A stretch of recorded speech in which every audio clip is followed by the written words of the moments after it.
आज के इस क्रम में जब 888 दिवस है, तो आज हमने अपने योग शिक्षक आदरणीय श्री मुन्नीलाल जी भाई साहब की कक्षा में योग किया, और साथ में आज के हमारे मुख्य अतिथि हैं हिमाचल प्रदेश की पुजारी गांव की, जो कि बजनार तहसील में पड़ता है और जिला कुल्लू में पड़ता है, हमारे प्राकृतिक किसान श्री आवाज नहीं आ ठाकुर रही है, दास जी। आवाज नहीं आ रही है। अच्छा। जब तक सर आवाज नहीं पहुंच रही है। जी। आवाज तो आ रही है। आप आदरणीय ठाकुरदास जी, आप नहीं आ रही इधर जी। उधर हो। दिनेश जी की आवाज आ रही है। नहीं हम अच्छा जी। ठाकुर दास जी, वो सेब के पेड़ से आप ना परसिमन के पेड़ की तरफ चलिए।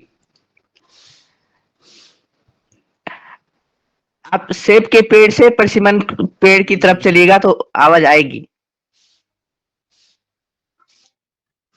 वहां पे शायद हो सकता है इंटरनेट की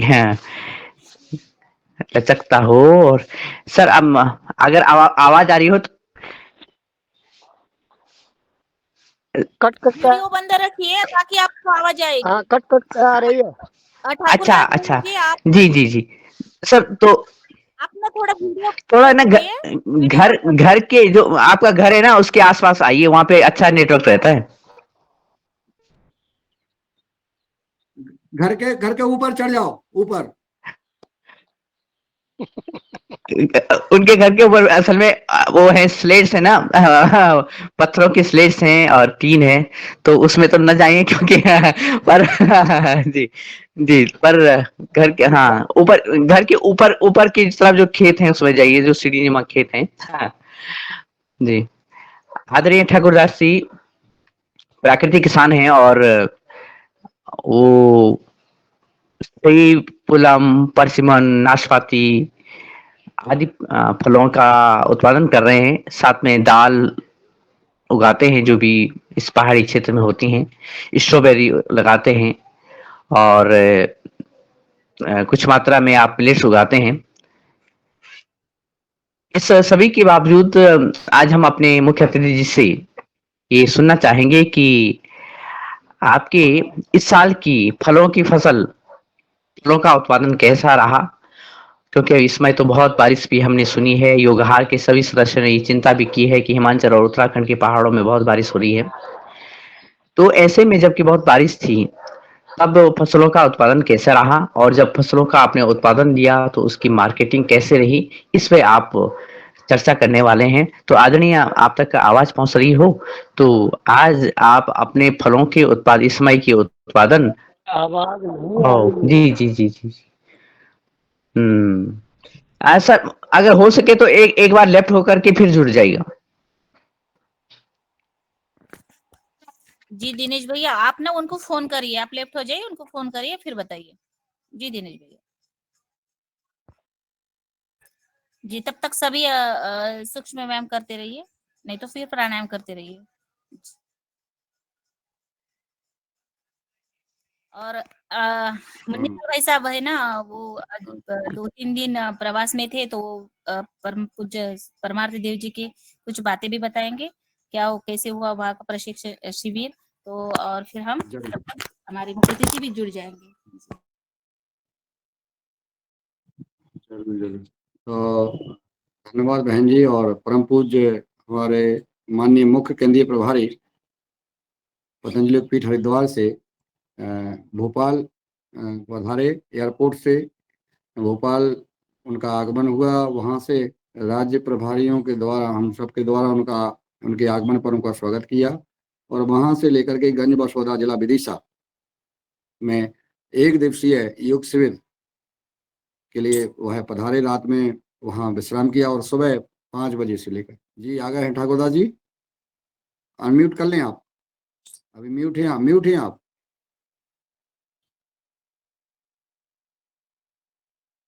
अब दिख नहीं रहे हैं। लेफ्ट हो गए, लेफ्ट हो गए। फिर लेफ्ट हो गए।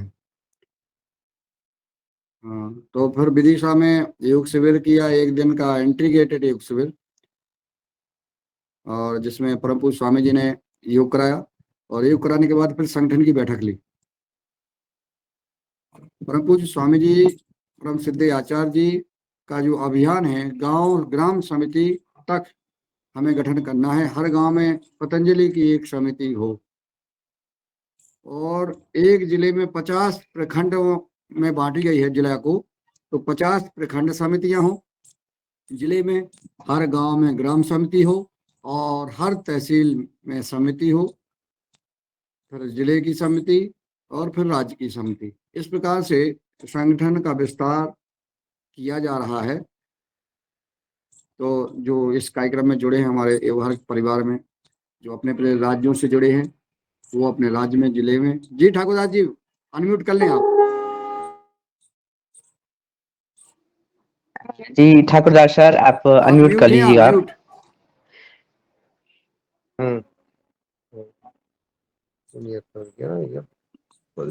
माइक माइक ऑन कर लीजिए सर।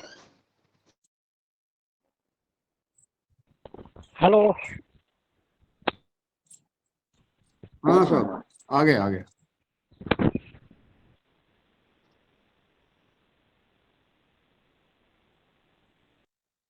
बेटा ना, एक तो बड़ो मुंह को, ये मुंह छोटो तो।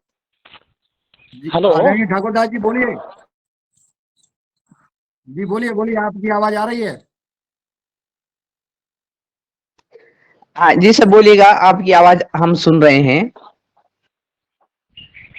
हेलो। दिनेश हेलो। दिनेश भैया, वहां तक हमारी आवाज नहीं जा रही है, इसीलिए उनको लग रहा है कि हम उनकी बात नहीं सुन पा रहे, ऐसे हो रहा है। हाँ, मेरी आवाज आ रही है जी? जी आ रही है। आपकी आवाज आ रही है सर, हम सुन पा रहे हैं। हम सुन हाँ, सभी योगाहार के सभी सदस्यों का मैं सुप्रभात। बस पूरा हिमाचल प्रदेश जाता है, यहाँ से लेकर के सितंबर अक्टूबर तक कोई न कोई फल चला रहता है। हिमाचल प्रदेश की सेब के ऊपर 5,000 करोड़ रुपए है। यहाँ मई में कोई न कोई फल चला रहता है। मई में सब यहाँ खुमानी निकलती है।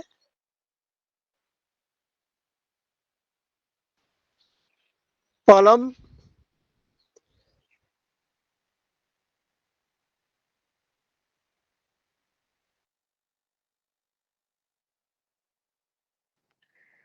हाँ जी सर, ना आप ना मेरे ख्याल से कैमरा ऑफ रख लीजिएगा ताकि नेटवर्क बना रहे।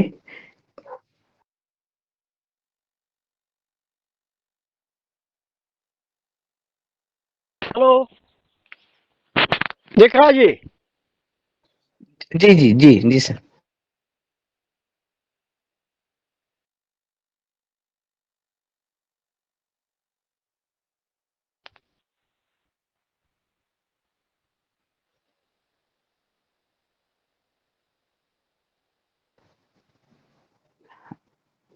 मेरे ख्याल तक सदन तक ठाकुरदास जी की आवाज नहीं पहुंच रही है।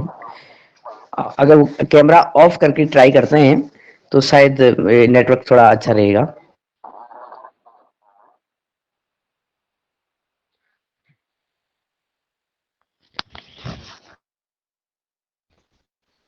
फोन करके एक बार कोशिश कर लो, नहीं तो फिर दूसरे दिन जहां वो नेटवर्क में रहे उनको फिर सुनिएगा, नहीं तो ऐसा असंभव है अभी आज तो। जब तक ठाकुरदास जी अगर नेटवर्क में आते हैं तो हम आप सुनेंगे।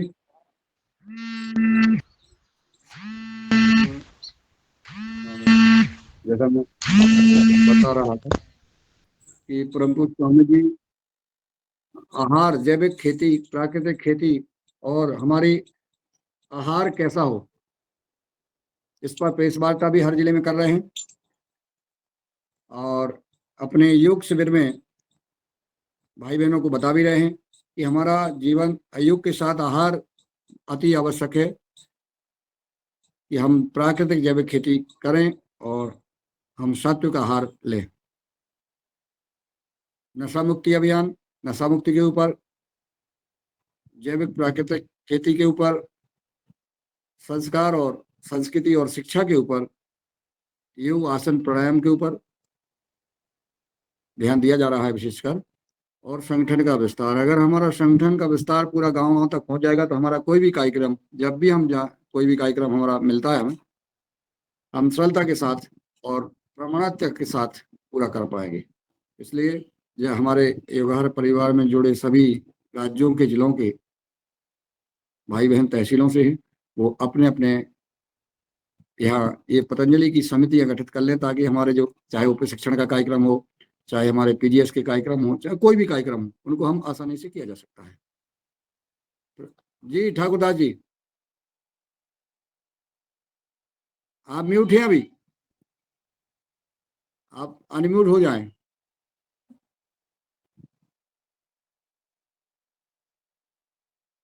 जी भाई साहब, उनका ना नेटवर्क की प्रॉब्लम है अनम्यूट शायद। हो और हाँ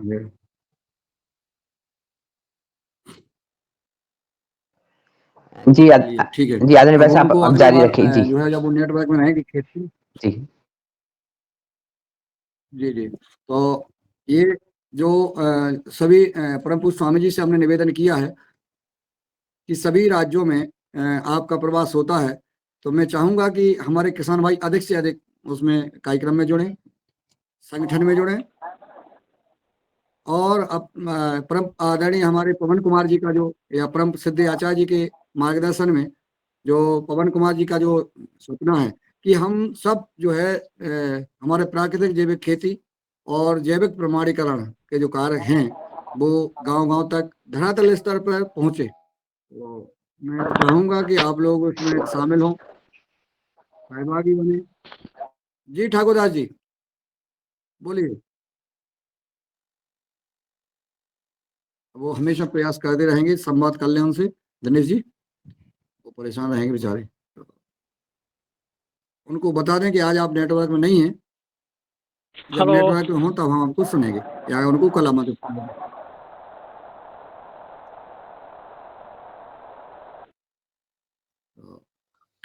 जी जी और जी सही है।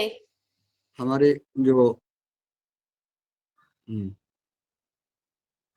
भारतीय शिक्षा बोर्ड का जो गठन हुआ है उसमें खेती से लेकर सारे प्रकार के जो भारतीय हमारी पुरानी ऋषि और कृषि परंपरा रही है उस पर विशेष ध्यान दिया गया है। इसलिए अब हमारा बोर्ड भी चालू हो गया है। जो भाई बहन जो स्कूलों का संचालन कर रहे हैं वो हाँ जी, हेलो। भारतीय शिक्षा बोर्ड का से मान्यता ले सकते हैं। जी बोलिए। वो बेचारे बहुत परेशान रहेंगे अब, ठाकुर दास जी इधर जा रहे हैं उधर, चलिए बात हो जाती है। तो मैं और आगे हमको क्या करना चाहिए, एक तो जन जागरण यात्रा जो आदरणीय पवन कुमार जी के प्रवास पर नर्मदापुरम में निकाली गई है, आदरणीय शरद भैया और सभी टीम जो नर्मदापुरम की टीम है, इतनी भव्य यात्रा निकाली कि मुझे लगता था कि अगर ऐसी यात्रा हर जिले में निकले, तहसील में निकले, तो निश्चित लोगों में परिवर्तन तो आएगा। जब हम आदरणीय शरद जी पॉलिटेक्निक महाविद्यालय में 500 बच्चों के बीच में जब प्राकृतिक जैविक खेती की चर्चा हुई, मिट्टी परीक्षण की चर्चा हुई, और विषमुक्त और रसायन खेती के बारे में चर्चा हुई, शिक्षा के बारे में चर्चा हुई, और पतंजलि के द्वारा संचालित विभिन्न योजनाओं के बारे में जब चर्चा हुई, तो इन बच्चों के मन में जो बात आई, बच्चों को अच्छा लगा, शिक्षकों के मन में भी बदलाव। ये भारत का भविष्य बच्चे हैं, युवा हैं, इनके बीच में जाना हो, गांव में भी किसानों के पास भी पहुंचना हो, ऐसा कार्यक्रम चलता रहा है। इसमें ज्यादा कोई खर्च की बात नहीं है, या कोई व्यवस्था भी ज्यादा नहीं किसी को करना है, सिर्फ उनको संपर्क करके एक रूट बनाना है कि हम कौन गांव में किसानों से मिल सकते हैं। उस गांव में उन जितने भी किसान आ जाएं, पहले से सूचना दी जाए, सूचना दे करके और वहां पे आमंत्रित कर लिया जाए, चाहे पतंजलि पीठ हरिद्वार से या राज्य से हमारे पदाधिकारी आएंगे और उस विषय पर चर्चा होगी, यात्रा आगे निकल जाएगी। इसमें हमें सबका सहयोग लेना है। जिनके पास 4 व्हीलर है उनसे बोलना है कि हमें एक दिन आपका सहयोग चाहिए, इस पुण्य का कार्य है। तो एक दिन में कोई भी समय दे सकता है, तो जितने भी वाहन हो जाएं, 4-5 वाहन हो जाएं, 10 हो जाएं, जितने हो जाएं, एक यात्रा हो जाए, उसमें सब पे गाड़ियों पर झंडा लगाया जाए। छोटे छोटे से स्टिकर टाइप के जो मैंने बनवाए थे वो भी हम भेज देंगे, तो वो गाड़ियों पर चिपकाए जाए। हमें जागरूक करने के लिए ये माध्यम है, हमारा जन जागरूकता अभियान है। हमें जागरूक करना है किसानों को, ग्रामीणों को। हमें योग के प्रति, आयुर्वेद के प्रति, स्वदेशी के प्रति, भारतीय शिक्षा और संस्कृति के प्रति और हमारी प्राकृतिक और जैविक खेती के प्रति हमें जागरूक करना है। तो ये संवाद हो, और लगभग एक दिन में ज्यादा कार्यक्रम न रख करके मुश्किल से 3 कार्यक्रम रखे जाए, एक सुबह की टाइम, दोपहर की और शाम की टाइम। तो ऐसी यात्रा आदरणीय हमारे जबलपुर में शायद प्रस्तावित ही है, ही जल्दी जबलपुर में होगी, महाराष्ट्र में होगी, मध्य प्रदेश और झारखंड, अन्य राज्यों में जहां भी हो वे अवश्य आयोजन करें, ऐसी हमारी प्रार्थना है सदन से। और जो करना चाहते हैं वो जरूर अपना समय भी अभी निर्धारित कर दें, और बाकी हमसे संवाद कर लें, अपन इसको बना लेंगे। जी ठाकुर दास जी आए हैं, आप हैं क्या नेटवर्क में? वो प्रॉब्लम है जी, प्रॉब्लम आ रहा है, प्रॉब्लम। मेरी आवाज आ रही है? आपकी आवाज आ रही है अभी? बिल्कुल आ रही है, आपकी आवाज आ रही है। प्रोग्राम आपकी सॉल्व हो गई है, बोलिए। हाँ, शुरू करूं जी? हेलो, करिए, शुरू करिए, बोलिए। हाँ, वैसे हिमाचल प्रदेश सेब राज्य के नाम से जाना जाता है। यहाँ हिमाचल प्रदेश में 5,000 करोड़ आर्थिकी सेब पर निर्धारित है। हिमाचल प्रदेश में हर मौसम मई से लेकर के सितंबर दिसंबर तक कई फल निकलते हैं। मई महीने में हमारे यहाँ खुमानी आ जाती है, उसके बाद पलाव,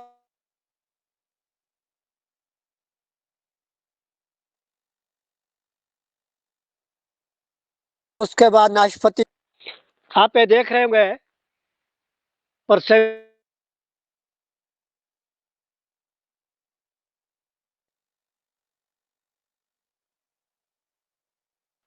उतारते नहीं। ये आवाज, हाँ, ये वीडियो बंद कर लीजिए आप, वीडियो बंद कर लीजिए। तो आपकी शायद आवाज साफ आ सकती है, आवाज कट रही है बीच बीच में।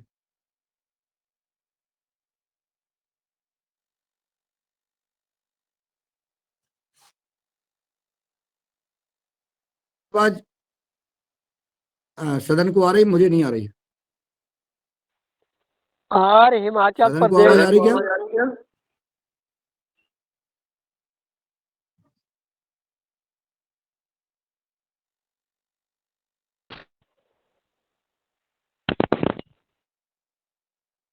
मार्च से लेकर के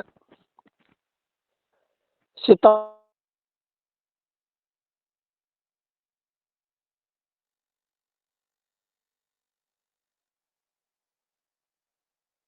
अवरुद्ध रही, जो अभी तक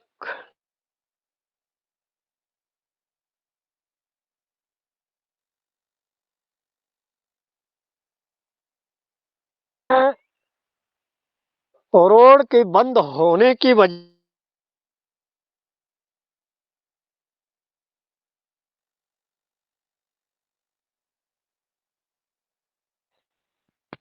और इवन इतने तक का सब्जियां भी खराब हो गई क्योंकि रोड नहीं थे। गाड़ियों की आवाजाही अवरुद्ध हो गई थी।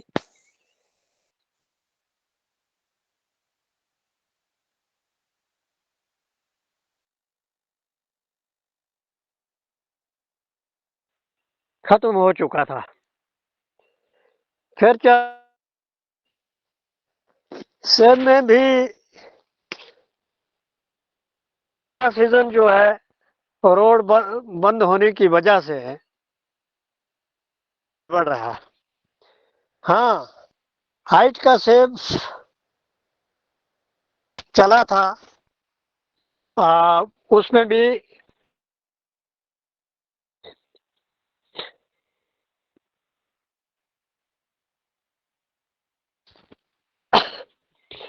अब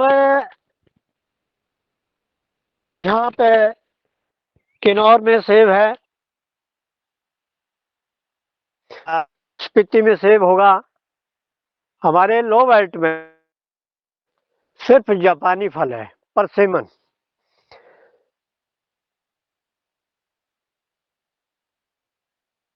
आप देख होगा।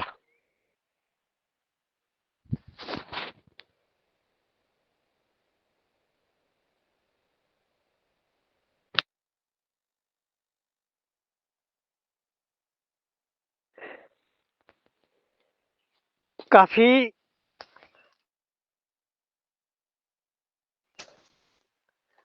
मैं समझता हूँ उत्तराखंड के इलाका इसमें भी ये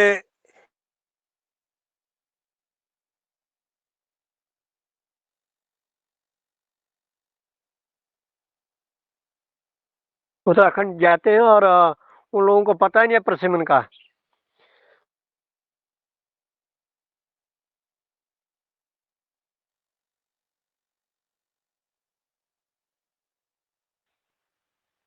यहाँ तो अभी एक दिन में पहले मैं वीडियो देख रहा था,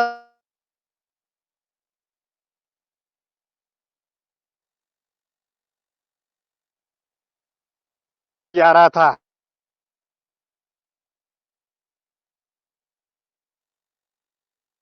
तो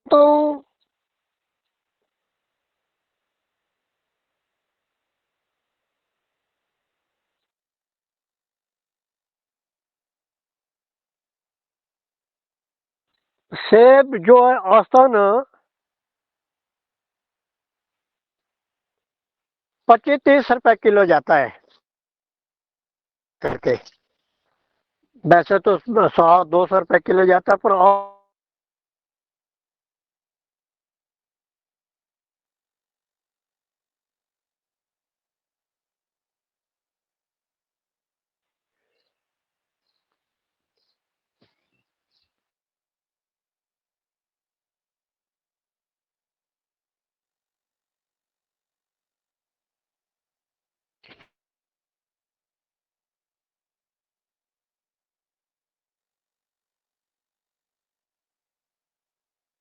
इसे खा सकता है।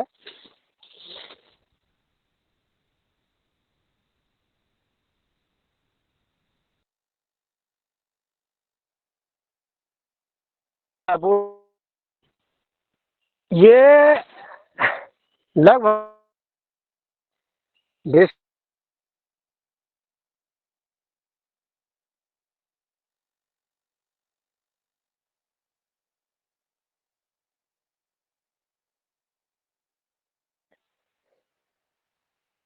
तो ये परसेंट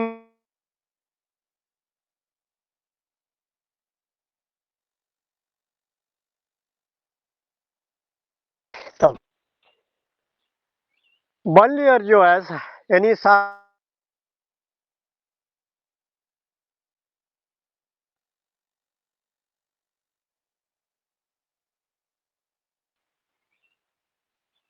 उत्तराखंड का इलाका इसे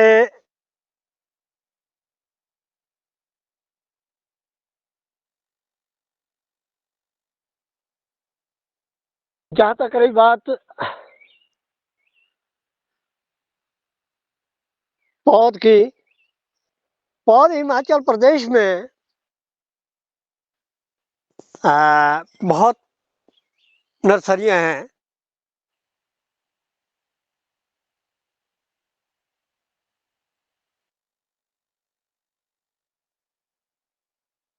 को कि ये पौध है, अभी करने लगे कि साल अगले साल होगा, मगर फिर भी बहुत बहुत सारे जो अभी भी तैयार है। इसका पौधा लगभग 100 रुपए से 300 रुपए तक मिल जाता है। दिसंबर के महीने में इसको दिसंबर से मार्च तक लगाते हैं।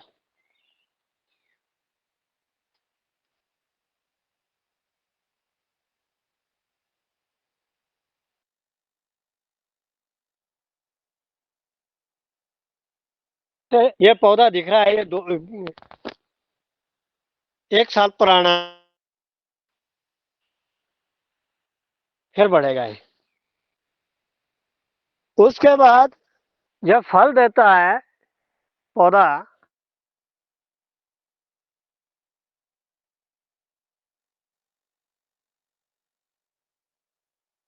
ज्यादा लगता है और नेट के बगैर ये नहीं चलता है, ये तो खत्म हो जाता है फिर।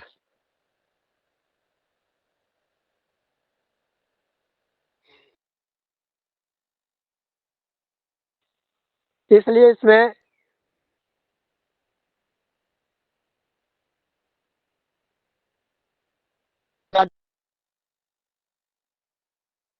यहाँ तो लेने वाले खेत में ही आ जाते हैं भाई।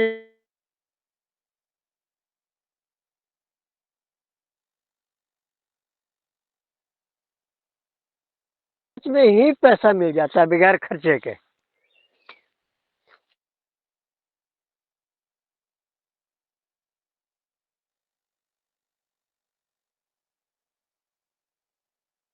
जी, हमें ये लगता है कि ठाकुरदास जी की आवाज़ बहुत कट-कट के आ रही है, वहाँ पे नेटवर्क अच्छा नहीं है। तो मैं उन्हें फ़ोन करता हूँ और आदरणीय भाई साहब से निवेदन करता हूँ कि वो जो समिति संगठन की बात कर रहे थे, उसको आगे बढ़ाएँगे। मैं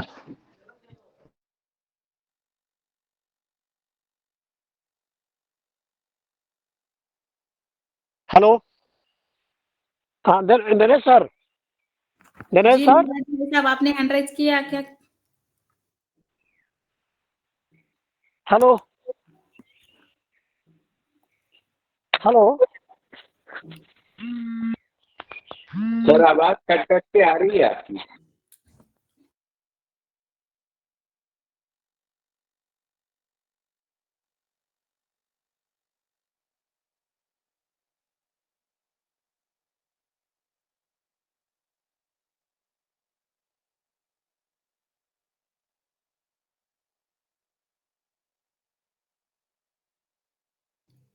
जी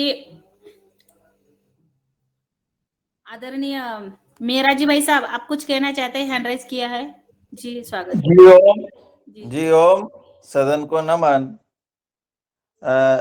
मेरा निवेदन ये था, जैसे कि अभी हमारे आदरणीय राजपुरवारी महोदय जी जो कह रहे थे, तो एक चर्चा जो है बहुत दिन से चल रही है।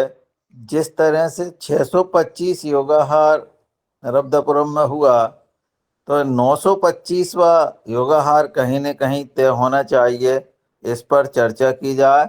और वो जो अब एक 625, 925, 1225 इस तरह से वो एक तिथि ही बन जाए और उसमें कहीं न कहीं कोई कार्यक्रम होना चाहिए। जी ओ।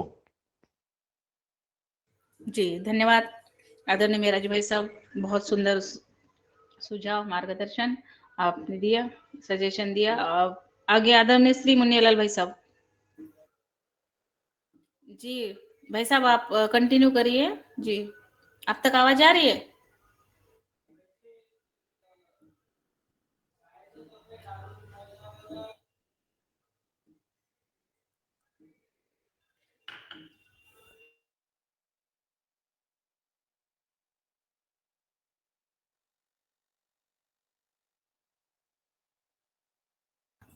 जी आदरणीय श्री मुन्नीलाल भाई साहब, आप तक आवाज आ रही है?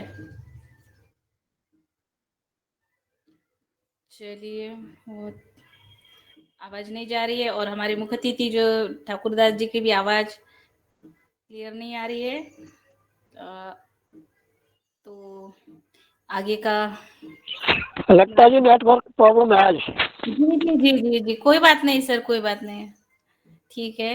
आगे हम आदरणीय श्री पवन कुमार सर को सादर आमंत्रित करते हैं कि हमें मार्गदर्शन दे सकते हैं। जी जी, पवन कुमार सर, जी आपका जी, धन्यवाद रंजना जी। मैं लेट जुड़ा क्योंकि आजकल वो पितृपक्ष चल रहा है, नौमी का श्राद्ध होता है, तो उसमें जी सर, एक बात क्या है ना कि ठाकुरदास जी की आवाज क्लियर नहीं आ रही है। वो जुड़े थे मगर उनकी आवाज नहीं आ रही। फिर बीच में हमारे आदरणीय श्री मुन्नीलाल भाई साहब ने जो परम पूज्य परमार्थ देव जी का जो प्रवास था 3 दिन का, उनके बारे में जानकारी दी और वो बता रहे थे बीच बीच में। फिर और हमारे मुख्य अतिथि ज्वाइन हो रहे थे, तो ऐसे ही हो रहा था। तो फिर अभी मेराज भाई साहब ने जो सुझाव दिया कि उत्सव होना चाहिए, तो इसके बारे में तो आप थोड़ा सा बताइए। जी जी, धन्यवाद रंजना जी, बहुत सुंदर विचार। और नर्मदापुरम का जो उत्सव था वो 525वां दिन था, जो कि हमने 8 और 9 9 और 10 अक्टूबर को इस वर्ष मनाया था। और आज भी एक ऐतिहासिक दिन है क्योंकि 888वां दिन है, 888, 8 एक साथ आज जुड़े हुए हैं। तो आज हमारे लिए तो सभी दिन एक उत्सव के रूप में ही है। और जब भी ये उत्सव मनाते हैं तो अपने आप में एक नई ऊर्जा, नई कुछ विचार आते हैं, और जब मुलाकात होती है तो और ज्यादा ऊर्जा मिलती है। तो इस तरह से हम अपने रोज योगाहार के प्रतिदिन कुछ ना कुछ नया सीखने को मिल रहा है, उसी में हमारा उत्सव है। और ऐसी एक परंपरा की जो बात कही है कि हम एक टाइम सीरीज में रखते हुए कभी मिलने का प्रयास करें, तो जरूर उसके ऊपर भी पूर्व में भी बातचीत हुई है, लेकिन कॉन्क्रीट जो है उसको शेप, कॉन्क्रीट शेप, रूप देने की आवश्यकता है। तो इस विषय पर भी बातचीत मेरे ख्याल से अगर हम करते हैं अच्छा वो रहेगा। और अ, मुझे आज कुछ नहीं कहना है, मतलब आज सामान्य सी एक बात थी, बस मैं केवल ये 3-8 की जो आज संख्या है, लगातार निरंतर चलने वाली योगाहार कक्षा स्वैच्छिक रूप से, उसका उसके लिए सभी साथियों को बधाई देना चाहता हूँ कि इतनी लंबी यात्रा में ये किसी एक व्यक्ति ने अकेले इस यात्रा को नहीं किया है, इसमें सब लोगों ने योगदान किया है, सभी ने योगदान दिया है अपने अलग अलग समय पर, अपनी सुविधा, अपने सामर्थ्य, अपनी जो उपलब्धता है उसके आधार पर सबने कुछ ना कुछ योगदान किया है। बहुत कुछ सीखने को मिला है इस यात्रा में, बहुत कुछ करने की चाह भी जागृत हुई है। और जब चाह जागृत हुई है तो इसको निश्चित रूप से हम सब लोग करने का प्रयास भी कर रहे हैं। जब भी एक अवसर मिलता है तो इसको पूर्ण रूप से आगे बढ़ाने का प्रयास करते हैं। और कई बार जब ऐसे अवसर आते हैं कि हम में से कुछ लोग एक दूसरे से मिलते हैं और मुलाकात हो जाती है आकस्मिक रूप से या प्लान्ड तरीके से, तो वो भी एक हमारे लिए बहुत सुंदर अवसर के रूप में सामने निकल के आते हैं। तो ये हमारी यात्रा चल रही है अनविरत रूप से। और इस यात्रा में अभी कल हमारी जो टीम है, हमने जो मृदा के ऊपर, जो मृदा स्वास्थ्य के ऊपर एक सांप सीढ़ी का खेल और उसका एक मैनुअल बनाया है, उसको आगे भेजा है सरकार के पास भी, और अन्य जगह पर भी, विदेश में भी भेज रखा है। जिससे कि उसके बारे में कुछ अच्छे हमें सुझाव मिल सके, हम उस पर और बेहतर रूप से काम कर सकें। उन तरीकों में हमने मृदा स्वास्थ्य को ऐसे तरीकों को ढूंढने का प्रयास किया है जिसको कि किसान थोड़ा सा प्रयास करके स्वयं भी कर सकते हैं। और ये केवल मिट्टी की जांच जो एक केमिकल विधि है उसी तक सीमित नहीं है, इसके अलावा भी जो हमारे किसान इसको देख के बहुत सरल तरीकों से ये देख सकते हैं कि मेरे 1 स्क्वायर मीटर में केंचुए कितने हैं। उदाहरण के लिए मैं उदाहरण उसका दूं तो उसमें कुछ नहीं करना है। एक हमारे पास जो सरसों का बीज है करीब ½ किलो, उसको कूट करके उसको पानी में मिलाना है। वो पानी को 1 स्क्वायर मीटर का नाप करके जमीन में डालना है। और क्या होता है कि सरसों के बीज से इरिटेशन होती है उसके अंदर जो जिससे हमें आँख में भी कई बार सरसों का तेल लगता है, तो उसकी तरह से इरिटेशन होती है केंचुए को भी और वो ऊपर आने का प्रयास करते हैं। हो सकता है उसमें से कुछ नीचे भी चले जाएँ, लेकिन ज़्यादातर ये देखा गया है कि वो ऊपर आने का प्रयास करते हैं ज़मीन के ऊपर। तो उस समय उनकी संख्या को बस काउंट कर लिया जाता है कि कितने हमारे निकले, इस 1 स्क्वायर मीटर से कितने केंचुए हमारे निकल के बाहर आए। और अगर उसकी संख्या एक निश्चित संख्या होती है 30 के आसपास से ज़्यादा होती है, तो मान लेते हैं कि उसमें हमें पूर्ण नंबर मिल गए। केंचुए के दृष्टिकोण से हमारी मिट्टी स्वस्थ है। तो इस तरह से ये कार्य हमारे बहुत सरल से विधियाँ से हम जाँच कर सकते हैं। मिट्टी को हाथ में पकड़ के भी जाँच की जा सकती है कि उसको उसका जो तरीका है उसको अगर उसमें एक अंगुली के समान ये मिट्टी का हो जाता है तो उसमें उसको मान लेते हैं कि उसमें भी हमें 1 नंबर पूर्ण रूप से मिल गया है। और इस तरह से और भी छोटी-छोटी विधियाँ ये देखने के लिए कि हमारे जो मिट्टी है वो अ, जीवित है कि नहीं। वैसे तो तरीके वैज्ञानिकों ने बड़े निकाल रखे हैं जो कि जिसके लिए और मेहनत की ज़रूरत पड़ती है, कठिन कठिन होते हैं। उसके लिए लैब की भी ज़रूरत होती है, उसके लिए उनको तैयारी करने के लिए भी ज़रूरत होती है। लेकिन मिट्टी में अगर हमारे जो जीव हैं, विभिन्न तरह के जीव, विभिन्न तरह के इनवर्टिब्रेट्स कहते हैं जिनकी रीढ़ की हड्डी नहीं होती है, ऐसे सभी तरह के बहुत सारे तरह की जो विविधता है, मिट्टी मिट्टी की जैव विविधता उसको करने के लिए भी प्रयास किया है कि एक ज़मीन में उसको एक कार्डबोर्ड कहते हैं, कार्डबोर्ड विधि कहते हैं। वो कार्डबोर्ड इस तरह का हो जिसमें कोई केमिकल नहीं लगा हो, केमिकल से उसका उपचार नहीं किया गया हो। उस एक निश्चित साइज़ के कार्डबोर्ड को ज़मीन में रख के कुछ समय तक, कुछ दिनों तक छोड़ते हैं और उसके बाद उसको जब उठा के देखा जाता है, तो उसकी विविधता कितने तरह के जीवाणु उसमें आए हैं और उन्होंने उनकी संख्या क्या है, इसको केवल मात्र काउंट कर लेना है, उसको गिनती कर लेना।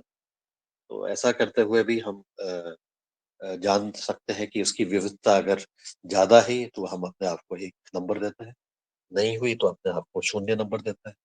और मुख्यतः इसका उद्देश्य केवल नंबर देने तक ही सीमित नहीं है।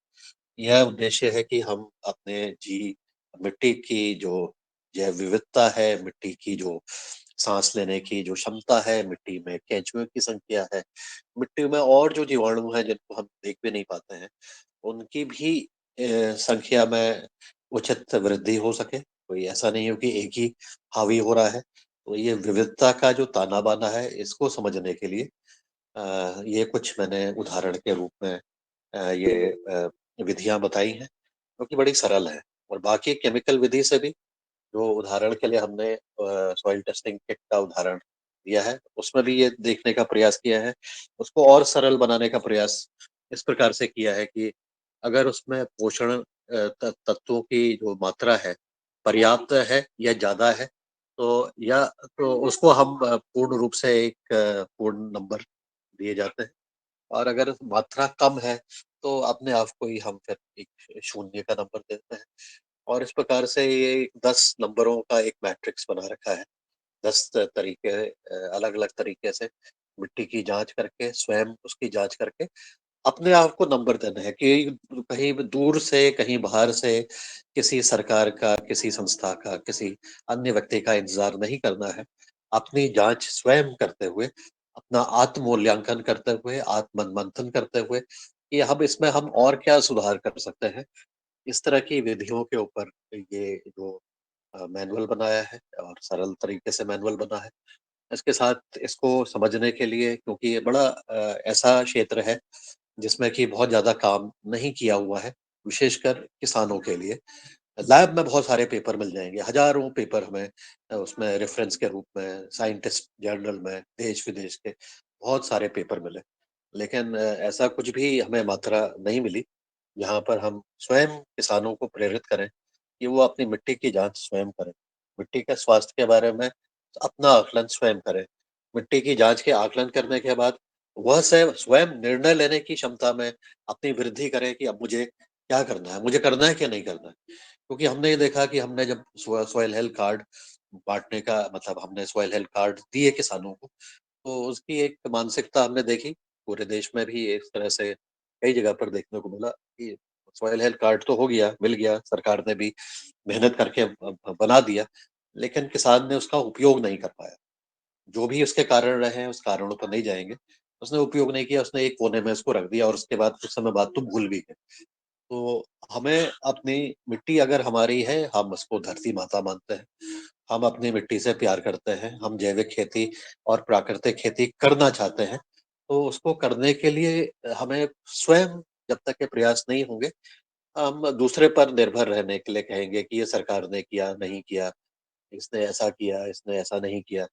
तो ऐसे ही हम सोचते रहेंगे। लेकिन अगर हमारे मन में स्वयं एक जागरूकता आती है और हम अपने उसको अच्छी तरह से करने के लिए स्वयं ही प्रेरित होते हैं, तो ये स्वैच्छिक योगाहार कार्यक्रम की तरह हम अपने प्रति जवाबदेह हैं, हम किसी दूसरे के प्रति जवाबदेह क्यों बने?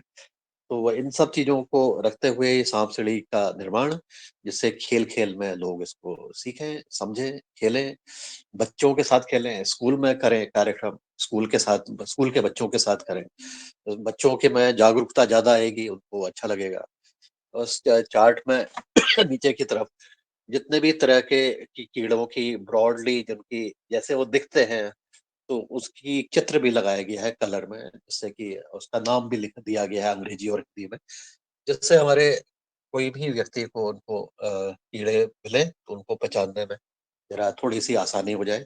पूर्ण रूप से तो पहचानने में बहुत मुश्किल होगी, क्योंकि हज़ारों की तादाद में ऐसे जीवाणु हैं हमारी मिट्टी में, हज़ारों-हज़ारों इसमें, और सबको हम डिटेल में जाने लगें तो एक अपने आप में ये एक बहुत बड़ा क्षेत्र हो जाता है। लेकिन ब्रॉडली हमें पता लग जाए कि ये ऐसा है, ये यहाँ पर ये ऐसा दिखते हैं, ऐसे हैं। तो इसके बारे में चर्चा की जाए, बच्चों को प्रेरित किया जाए, किसानों को, महिलाओं को, अलग-अलग रूप से सभी परिवार के सभी सदस्यों को प्रेरित करते हुए उनको समझाने का प्रयास किया जाए, उनको जानकारी देने का प्रयास किया जाए। समझाना नहीं है, समझने की ज़िम्मेदारी सबकी अपनी है। तो ये दूसरे के समझने से समझना बड़ा मुश्किल होता है। अगर स्वयं समझने का प्रयास किया जाए, तो फिर ज़रा आसानी होती है, उसमें कठिनाई शायद कम लगती है, क्योंकि आप अपनी ऊर्जा का इस्तेमाल कर रहे हैं। आप दूसरे के ऊपर निर्भर नहीं हैं कि आप कोई आके मुझे बताएगा तभी मैं सीखूँगा। तो इस तरह से हम अपनी मिट्टी को, जो सबसे प्राथमिक संसाधन है हमारे इस जीवन का, एक धरती धरती पर ही हम हैं, धरती से ही आए हैं, धरती में ही हमने जाना है। तो इसकी इसकी जो जैव विविधता है, इसकी जो उपयोगिता है हमारे जीवन में, किसानी खेती के लिए, हमारे भोजन के लिए, शुद्ध भोजन के लिए, इसको और बेहतर रूप से शायद समझने की हमें अभी और आवश्यकता है, और इसके बारे में अन्य लोगों से चर्चा करने की ज़रूरत है, जिससे कि वो स्वयं प्रेरित होकर के अपनी मिट्टी को और गंभीरता से देखें, समझ करके देखें, और कोई भी ऐसा कार्य नहीं करें जिससे कि मिट्टी की जो वो है ताकत है, मिट्टी की क्षमता है, मिट्टी की जो देने की क्षमता है, उसमें कमी आए। तो ये कुल मिलाकर के जो मिट्टी की जो धारण क्षमता कहेंगे, या मिट्टी की हमें देने की जो क्षमता है, उसको हम कैसे सुधार रहे हैं। उसमें हम कोई ऐसा काम तो नहीं कर रहे हैं जिससे कि उसके देने की क्षमता में कमी हो रही है। तो ये हमारा इस तरह से चिंतन अगर होता है, और इस चिंतन को हम और लोगों से चर्चा करते हैं, बातचीत करते हैं, और उनके साथ मिलकर के समझने का प्रयास करते हैं कि अभी वर्तमान में अब क्या स्थिति हो रही है, हम कहाँ जा रहे हैं और हमें किस दिशा की तरफ बढ़ने का प्रयास करना चाहिए। तो इन सब चीज़ों को देखते हुए अगर कुछ ऐसा कुछ हो रहा है जिससे कि मिट्टी की देने की क्षमता में कमी आती है, तो उसमें शायद कुछ हम उसके लिए अपना योगदान दे पाएँगे और दूसरे लोगों को आने वाले पीढ़ियों के लिए जो मिट्टी की जो अभी क्राइसिस चल रहा है, उसमें जो एक कठिनाई चल रही है कई जगह पर, कई क्षेत्रों में क्राइसिस है मिट्टी के ऊपर, तो उसको भी ज़रा-सी सही करने की दिशा में अपना योगदान कर पाएँ। तो आज की मेरी इतनी ही है कि कुछ करने का प्रयास किया है। जब मैं नर्मदापुरम आया था तो मेरे पास जो अ, इसका जो चार्ट था वो पुराना वाला है। उसके बाद आकर के मैंने कुछ और संशोधन हमने किए, हमारी टीम ने, और संशोधन करने के बाद उसको अब जो चार्ट बना है वो और बड़ा है। उसमें सारे जीव-जंतु जितने धरती में पाए जाते हैं, जो मिट्टी में पाए जाते हैं, उनका एक जो भी ये दिया गया है।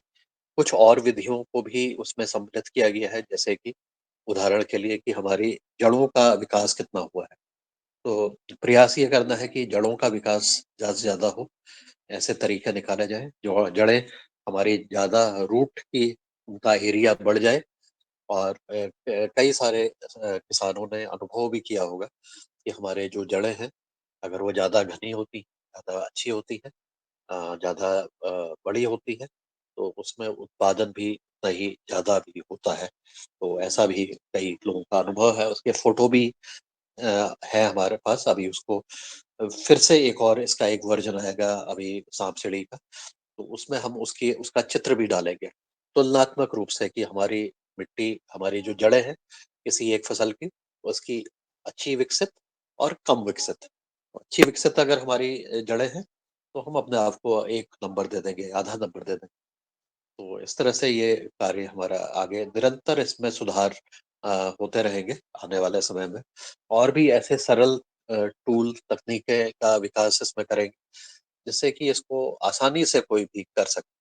अपना अपने खेत में जाकर के अपना खुद अपना अनुभव को लेते हुए और भी कुछ ऐसी तकनीकें अगर हमें मिलती हैं, तो इसको भी आने वाले समय पर सम्मिलित कर लेंगे और इसको फिर इस तरह की जानकारियों को बाकी साथियों को भी बाँटने का प्रयास लगातार रहेगा, जिससे कि वो अपने आप को अपना स्व-मूल्यांकन, अपनी मिट्टी का स्व-मूल्यांकन करते हुए आगे बढ़ें, उस पर चिंतन करें और उस पर आने वाले समय पर जो भी कार्य कर सकते हैं सकारात्मक रूप से, उसको करने का प्रयास करें। मैं इतना कह कर के आज अपनी वाणी को विराम देता हूँ। कोई प्रश्न? रमेश चंद्र मेहरा जी ने शायद हैंड रेज़ किया है, तो आपका स्वागत है अगर आपके मन में कोई प्रश्न है। जी। जी ओम, सदन को नमन। इसी विषय पे प्रश्न तो नहीं है, पर जो मैं प्रशिक्षण दे रहा हूँ उसमें जो आपने प्रश्नोत्तर के जो मुझे देखे गए हैं, उस पे जब चर्चा होती है तो महिलाओं में एक तरह से जिज्ञासा पैदा होती है, और वो जब 0 नंबर मिलते हैं तो फिर उनको एक अच्छा मतलब गिल्टी सी महसूस होती है, और फिर कहते हैं कि नहीं, अब हमको ये नंबर प्राप्त करने का प्रयास करना चाहिए। दूसरी जो आप जो जैविक और रासायनिक खेती जो सांप-सीढ़ी है, उसका भी बहुत अच्छा प्रभाव पड़ रहा है। जब मैं उनसे कहता हूँ कि आप अपने नंबर बोल दीजिए, और जब वो नंबर बोलते हैं और उस पर जब वो नंबर पे जो चीज़ आती है, उसका जब हम बातचीत आपस में करते हैं तो उसका प्रभाव भी करते हैं। और जैसे ही उनसे ये पूछा जाता है कि हमारी मिट्टी जो है वो जीवित है या मृत है, तो थोड़ा-सा असमंजस की भावना आती है। फिर हम कहते हैं कि देखिए, आप थोड़ा सोच के बताइए कि हमारी मिट्टी जीवित है, तो कुछ कहते हैं जीवित है, कुछ कहते थे, और कुछ चुप रह जाते हैं। फिर हम उनको समझाते हैं कि देखिए, हमारी मिट्टी वो जीवित मिट्टी है, और जीवित मिट्टी और की तुलना हम ईंट और मिट्टी से करते हैं। ईंट भी मिट्टी से बनी है, परंतु उसको जला दिया तो वो उसमें फिर कोई चीज़ पैदा नहीं होती है। उसका कारण है कि वो जल गई और वो मृत हो गई। इसी तरह से फिर हम जीवित मिट्टी का कहते हैं कि इसमें जीवाणु हैं, और इनके माध्यम से ही हमारे फसल जो है अंकुरित होती है। तो उनको बहुत लगता है, और फिर हम ये कहते हैं कि हम अपने नर्मदापुरम में 3 बार अपनी मिट्टी को जला रहे हैं। इसका मतलब है कि हम उसे धीरे धीरे ईंट की तरफ ले जा रहे हैं। तो फिर उनको थोड़ा सा लगता है कि हाँ ये बात तो सही है, और फिर वो सोचते हैं, फिर हम कहते हैं कि अब आप बताइए, आपने तो ये कर लिया, परंतु आप और आगे भी इसको जलाते रहेंगे तो जो तुम्हारे नाती पोती खेल रहे हैं, वो लगभग 40-45 महिलाएं इकट्ठी होती है उस प्रशिक्षण में, और फिर वो आपस में भी इस पर चर्चा करने लगती है। तो इस तरह से यदि हम उनको थोड़ा सा भय दिखा करके कोई चीज करते हैं तो निश्चित रूप से अच्छा, उनके पास मतलब 4 महीने में गोबर की खाद, गोबर को वो ऐसे ही फेंकते रहते हैं, तो उसका भी हम उपयोग बता रहे हैं कि नहीं, इनको जो है या तो आप वर्मी कंपोस्ट में परिवर्तित करें, अथवा इनका जो है उचित रूप से करें, और गो कृपामृत के माध्यम से इनको पकाने का प्रयास करें, या घनामृत बनाएं, तो वो इस तरह भी थोड़ा सा उनके मन में भावना जागृत हो रही है। तो जो अपनी प्रश्नोत्तर विधि है वो बहुत थोड़ी जिज्ञासा उनमें पैदा करती है। जी ओ। जी, धन्यवाद मेहरा जी, और आपके बहुत सुंदर अनुभव। और मुझे लगता है कि जो आप महिलाओं का जो प्रशिक्षण कर रहे हैं, तो महिलाएं भावनात्मक भी होती हैं, और जब भी उनसे पूछा जाता है मिट्टी के बारे में, क्योंकि कई बार उनका जुड़ाव कई क्षेत्रों में, खेती उनके ऊपर काफी ज्यादा निर्भर रहती है, और वो उसको एक दूसरे नजरिए से देखती हैं। तो यह प्रयास बहुत बढ़िया है कि हम फोकस महिलाओं के द्वारा जो वो मिट्टी को एक भावनात्मक रूप से देखती हैं, उस भावना के साथ जोड़ते हुए उनके साथ प्रश्न करें, उनके साथ वार्तालाप करें, और उनको भी एनकरेज करें कि वो घर जा करके बच्चों के साथ कम से कम इसके ऊपर ज़रूर चर्चा करें, घर में चर्चा करने का प्रयास करें। और चर्चा करने के उपरांत अगले दिन जब वो आते हैं आपके प्रशिक्षण में, तो उनसे फिर से पूछा जाए कि ये किस-किसने घर में चर्चा की, और जिस-जिसने चर्चा की उसको के अनुभव को बाँटने का प्रयास अगर करते हैं, समझने का प्रयास करेंगे, तो निश्चित रूप से जो बाकी और हैं उनके भी और स्पष्टता सामने आएगी।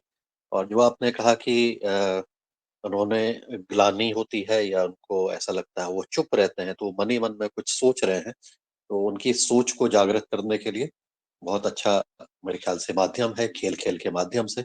प्रश्नोत्तरी में भी अगर आपको कोई प्रश्न लगते हैं कि हमें और जोड़ने चाहिए, कुछ और प्रश्न पूछने चाहिए, बिना किसी उसके कि हम ये कहें कि ये सही है, ये गलत है। केवल प्रश्नों के माध्यम से भी हम संवाद अगर स्थापित करते हैं, तो उससे भी कई बार फ़र्क पड़ता है, और उसमें से जो अच्छा जवाब देते हैं या अच्छा कार्य करते हैं, मतलब वापस जा कर के, जो हम कल भी चर्चा कर रहे थे कि हम वापस जाके क्या करेंगे?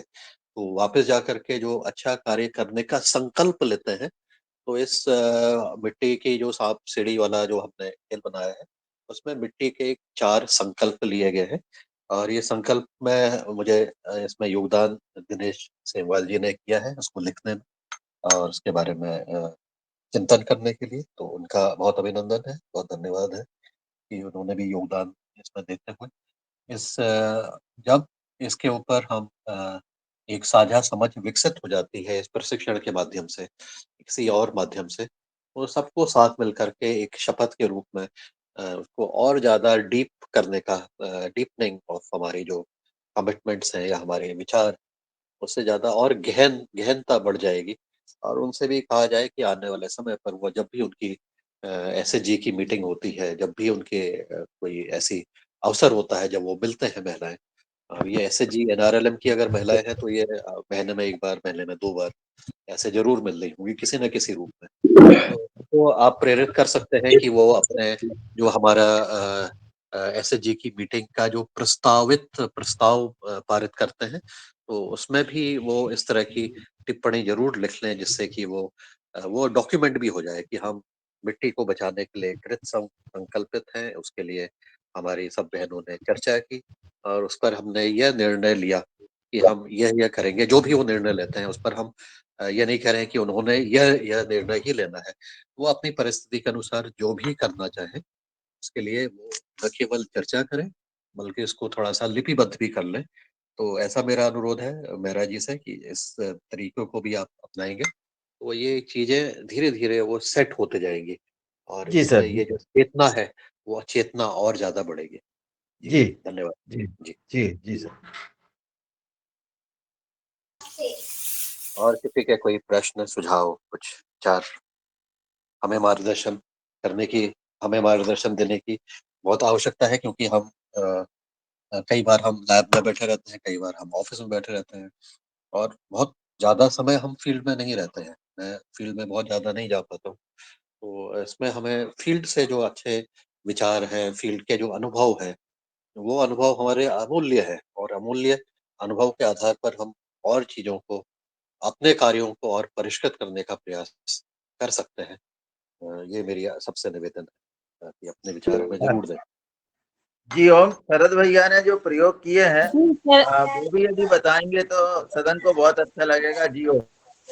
जी मैं शरद भैया को ही बुलाने वाली थी अभी। शरद भैया आपका स्वागत है। जी ओम, सदन को कोटि कोटि प्रणाम।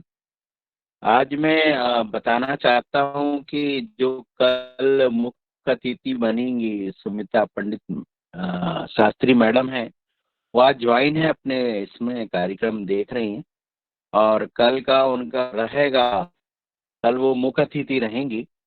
अगर वो सुन पा रही हो तो वो हमें। जी आपकी आप आवाज सदन नहीं आ को रही शरद भैया? जो गड़बड़ हो रहा है इसको जी, थोड़ा सा सुधार। जी आपकी आवाज गायब हो जी रही आप थी। सभी को, हाँ आप सभी को प्रणाम। मैं ज्योतिषाचार्य स्मिता पंडित भोपाल से बोल रही हूँ। आज का मैंने वक्तव्य सुना, बहुत प्रभावी और बहुत अच्छा लगा मुझे आप सभी से जुड़कर।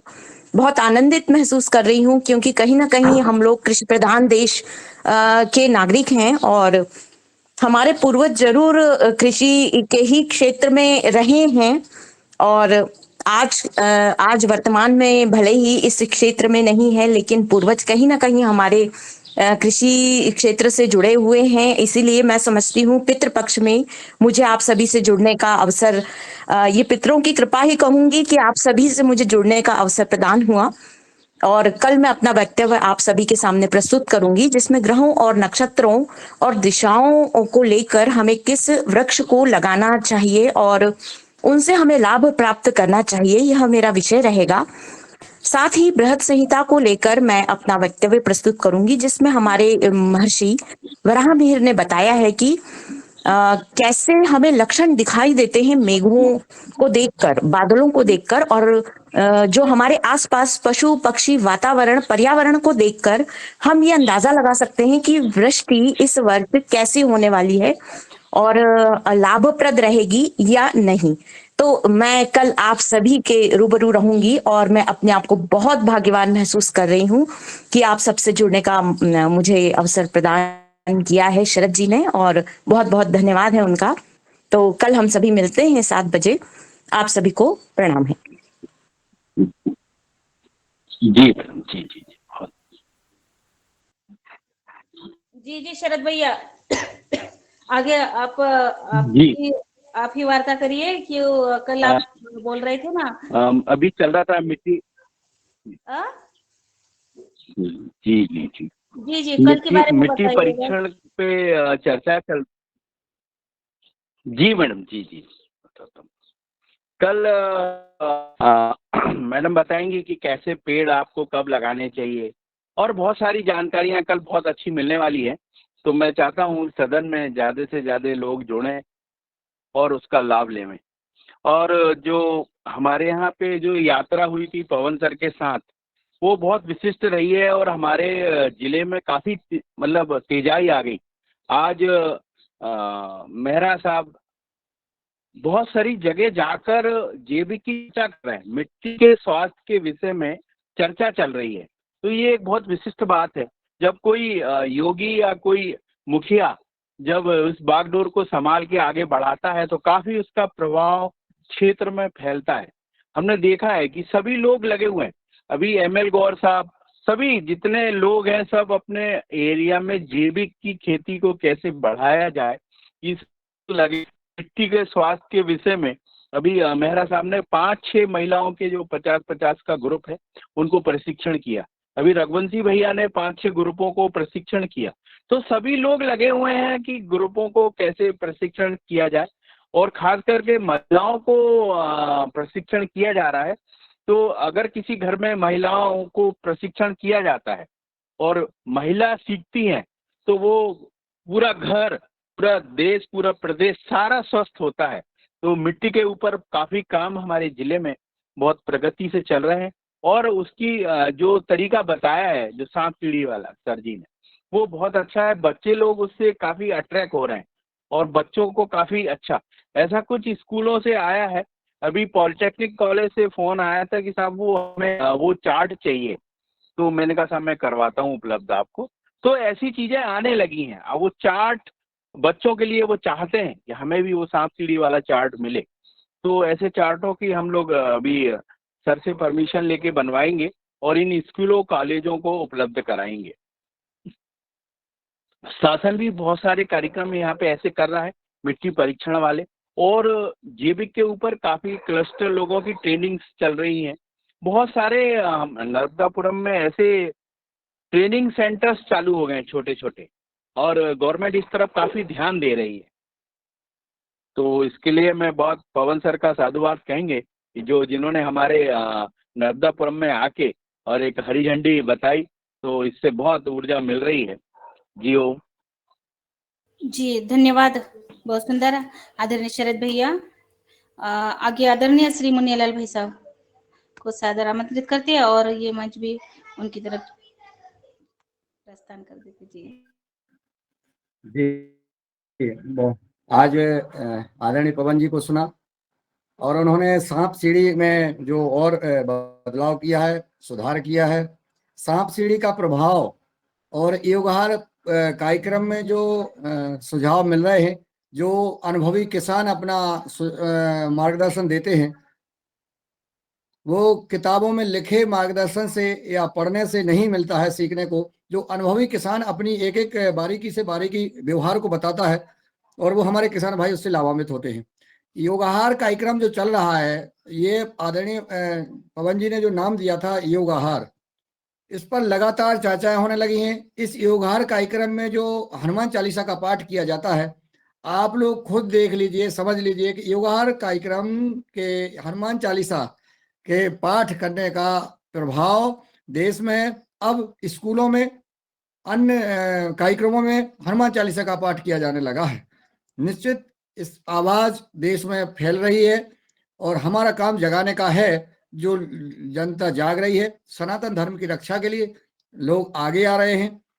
अब किसान की बात होती है और खेती की बात चल रही है, तो मेरा ऐसा एक निवेदन है आदरणीय दिनेशी सेमवाल जी से कि इसमें जो हमारे प्रस्ताव आते हैं उनको अब हम लिपिबद्ध करें, मतलब उनको हम नोट करें।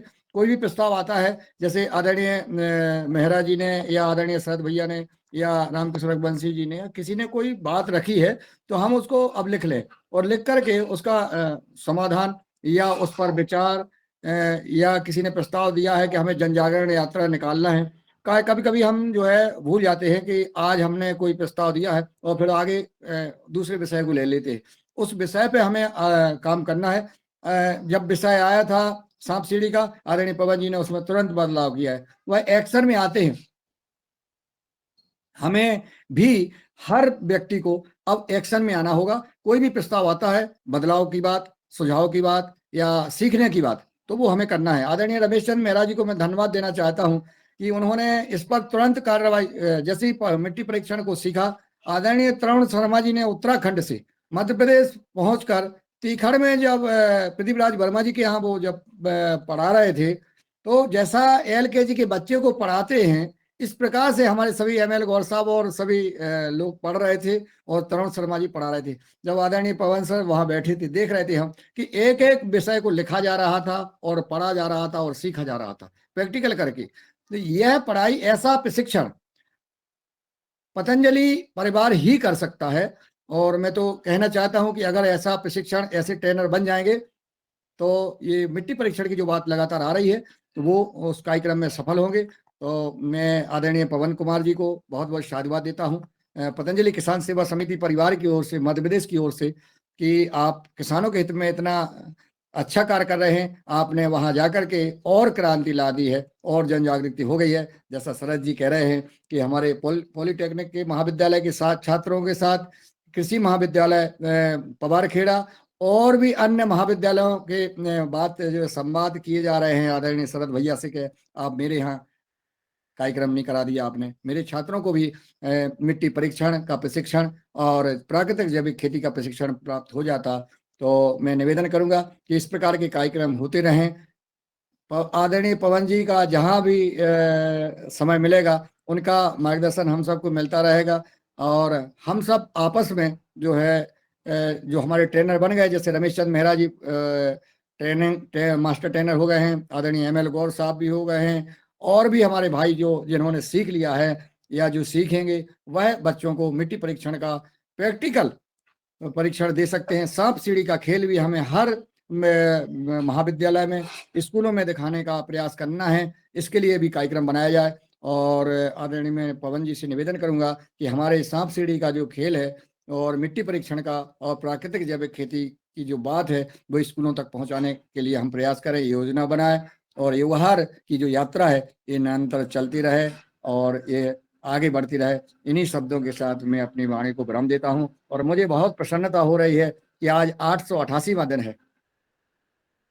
888 दिन हम सबको यह पुरुषार्थ करते हुए, यह यज्ञ में आहुति डालते हुए हो गए हैं, तो ये सबको हार्दिक बधाई और शुभकामनाएं। जो लगातार इस कार्यक्रम की चिंता कर रहे हैं, सहभागी बनते हैं, सहयोगी बनते हैं, और इस कार्यक्रम की विशेष ये उपलब्धि है कि हम रोज योग शिक्षक का चयन करते हैं। हम नए नए अनुभव, आज जाबा बहन जी ने जो योग कराया उसमें भी हमने आज नया सीखा कि हम जो है ताड़ासन करके आगे चल रहे हैं, पीछे चल रहे हैं, और भी कई प्रकार की जो क्रियाएं, मतलब हमने 888 दिन में भी हमने नया सीखा है। तो हमको अलग अलग योगाचार्यों के द्वारा उनकी अलग अलग विधाएं हम सबको सीखने को मिलती हैं, और हमारे जो चीफ गेस्ट के रूप में जो वैज्ञानिक, अनुभवी किसान, समाज सेवी और जो मार्गदर्शक आते हैं उनसे भी हमें ज्ञान मिलता है। हम सब लोग सीख रहे हैं, जान रहे हैं, और अपने जीवन को तो हम स्वस्थ बना ही रहे हैं, हमारे परिवार में तो प्रसन्नता आ ही रही है, हम समाज को भी स्वस्थ और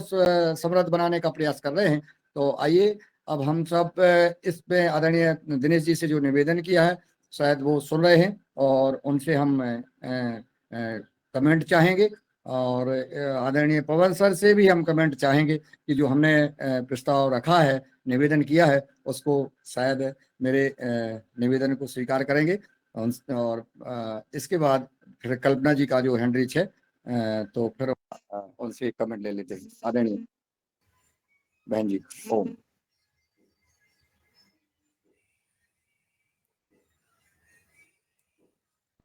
जी जी आदरणीय, आपने सुंदर प्रस्ताव रखा है, और वो बिंदु जो कि हमारे कार्यक्रमों के लिए महत्वपूर्ण होंगे उनको लिपिबद्ध करके वो याद रखने के लिए और कार्य करने के लिए अच्छे रहेंगे। जी, सुंदर प्रस्ताव है, आपका धन्यवाद। हाँ, ऐसा ही कार्य हम आगे करेंगे। प्रणाम। धन्यवाद। अब मैं आदरणीय पवन सर को आमंत्रित करता हूँ। बहुत सुंदर। जी। जो दिनेश जी ने कहा है, इनका डॉक्यूमेंटेशन करने का बहुत अच्छा इनकी कला है। दिनेश जी की बहुत सारी चीजें डॉक्यूमेंट करते हैं पर्दे के पीछे रह के, तो बहुत सुंदर तरीके से किस तरह से हम इसका प्रारूप बना के कैसे इसको रखा जाए, संकलित किया जाए, मुख्य चीजों को, सुझाव बहुत सारे हो सकते हैं, लेकिन जो प्रमुख सुझाव उनको लेते हुए जिस पर हमने कार्य भी करना है, उन सब चीजों को जरूर ध्यान में रखते हुए करें।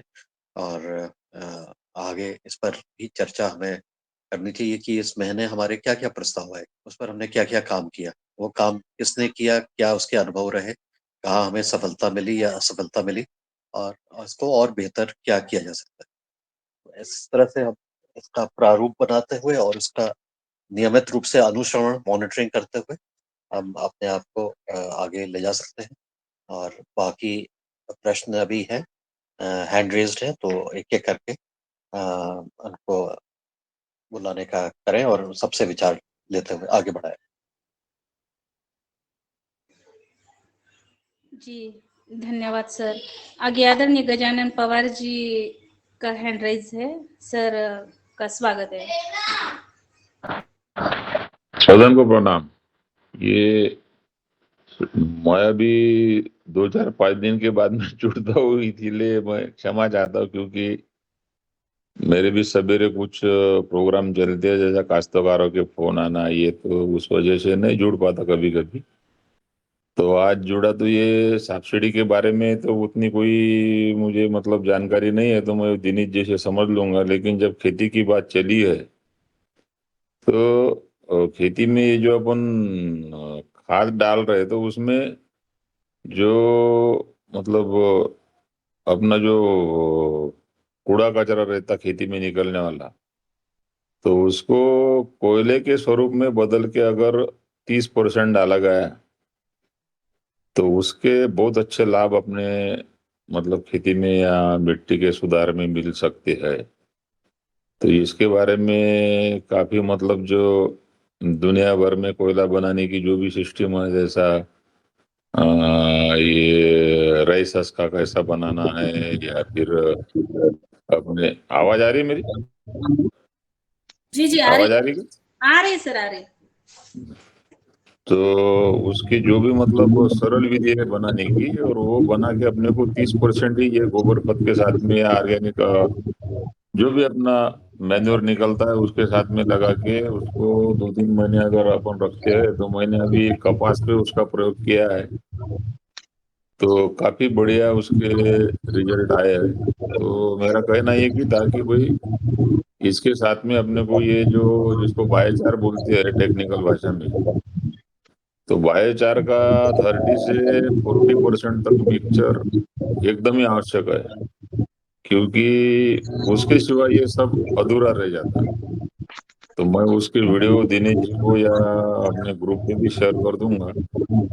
तो वो विधि अगर सरल विधि है एकदम, तो अपनी जमीन की उर्वरकता बढ़ाने में मतलब मैं एक प्रयोग बताता हूँ। जो अपना अग्निहोत्र पात्र रहता, छोटा वाला 14.5 सेंटीमीटर बाय 14.5 सेंटीमीटर का टाप रहता उसका, तो उसमें मतलब एकदम ही छोटा है। अग्निहोत्र पात्र तो आप समझती है। तो उसमें बारीक लकड़ी का कोयला मैंने बनाया 300 ग्राम, और उसका टेस्टिंग किया, तो फसल को लगने वाले तकरीबन तकरीबन सारे तत्व उसमें पाए गए। मतलब जो भी एलिमेंट लगते हैं प्रमुखता से, तो वो मैं रिपोर्ट भी दिनेश जी की इस पे या मुन्नीलाल भाई की इसमें वो शेयर कर दूंगा। मैं तो इसके ऊपर भी थोड़ा मतलब विचार विमर्श होके इसको अपन कैसा कर सकते, ये भी अपन ने उसको सोचेंगे। बस बाकी मेरे को मिट्टी की बात निकली, तो उसमें इतना ही एडिशन करना था।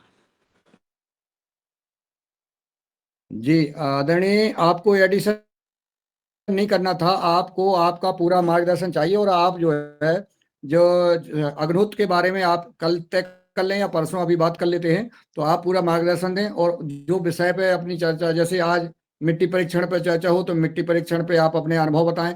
अगर अग्निहोत्र पे चर्चा हो रही तो अग्निहोत्र के विषय पे आप जरूर अपना सभी लोग मार्गदर्शन दें, तो एक विषय कंप्लीट होता जाए। और आप अग्निहोत्र के विषय पे तैयारी कर लें। कब हमें आपको समय है तो आमंत्रित करेंगे, और आप पूरा मार्गदर्शन सदन को अवश्य दें, ऐसा हमारा निवेदन है। जी जी जी, आपका जो धन्यवाद। अनुभव है वो जरूर एक चीफ गेस्ट के रूप में आप आए हाँ, और पूरा समय लें आप, ताकि हम लोगों को एक विस्तार से मिल सके, नहीं तो समय कम रहता है ठीक है ठीक है। हाँ। आदरणीय जी। जी भाई साहब, इनको और सब्सिडी के बारे में जी बताना जी होगा जी, तो आप बता दें, अभी बात कर लें।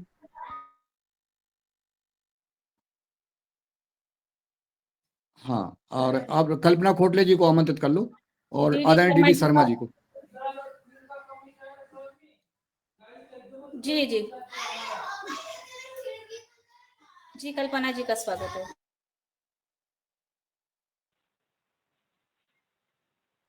ओम सदन को कोटि से प्रणाम, गुरु सत्ता को कोटि से प्रणाम। आदरणीय पवन सर जी ने जो सब्सिडी के बारे में बताया, मिट्टी परीक्षण, और क्षमा चाहूंगी कि मैं किसी कारणवश पूरा नहीं सुन पाई, तो पवन सर से ही मैं जानना चाहूंगी कि सब्सिडी जो स्वयं मतलब मिट्टी परीक्षण कर सकते हैं, बाहर कहीं जाने की जरूरत नहीं। थोड़ा सा मैंने जो भी समझा थोड़ा भी, तो ऐसा कुछ सर ने सब्सिडी का कुछ एक PDF बनाया क्या, हम अच्छे से समझ पाए कि हम स्वयं कैसे मिट्टी का परीक्षण कर सकते हैं। एक ये वाली बात है। और जैसे कि अभी मैं बता रही हूँ कि जो हमारी जो शिक्षा विभाग में जो ट्रेनिंग्स होती है, उसमें महीने 2 महीने में ट्रेनिंग्स होती रहती है टीचरों की। और टीचर एक समाज और देश के लिए, राष्ट्र के लिए निर्माता है, जो बच्चों को वो गढ़ते हैं। उन टीचरों को हम ट्रेनिंग्स देते हैं, तो उसमें हम लोग का भी एक पार्ट होता है ट्रेनिंग देने का। तो अभी जैसे 4 दिन से ट्रेनिंग्स चल रही थी, दिव्यांगता क्यों आती है, तो उसमें उस कारण हम बताते कारण, तो टीचरों के भी कारण थे कि आहार की वजह से भी दिव्यांगता आती है, और जेनेटिकली भी आती है। तो जेनेटिकली कैसे हम उसको ठीक करें, क्योंकि कोई एलोपैथिक में या कोई ऐसी दवाई नहीं होती कि जेनेटिक कारण ठीक किया जा सकता है। तो सहज ही अपने आप ही एक योगाहार का इतना मंच से जो सुनते आ रहे, सीखते आ रहे अभी, तो वही सहज ही भाव से वो निकल आता है। और टीचरों को हम ट्रेनिंग के दौरान ये बता पाते हैं, निसंकोच बता पाते हैं कि योग की अग्नि में जलकर योग करके हम जेनेटिक प्रॉब्लम्स को ठीक कर सकते हैं। ये टीचरों को एकदम मुद्दे के साथ बताते, तो ये गवर्नमेंट टीचरों को सहज हम लोग की ट्रेनिंग देते देते ये भी एक बात बताते हो जाती है।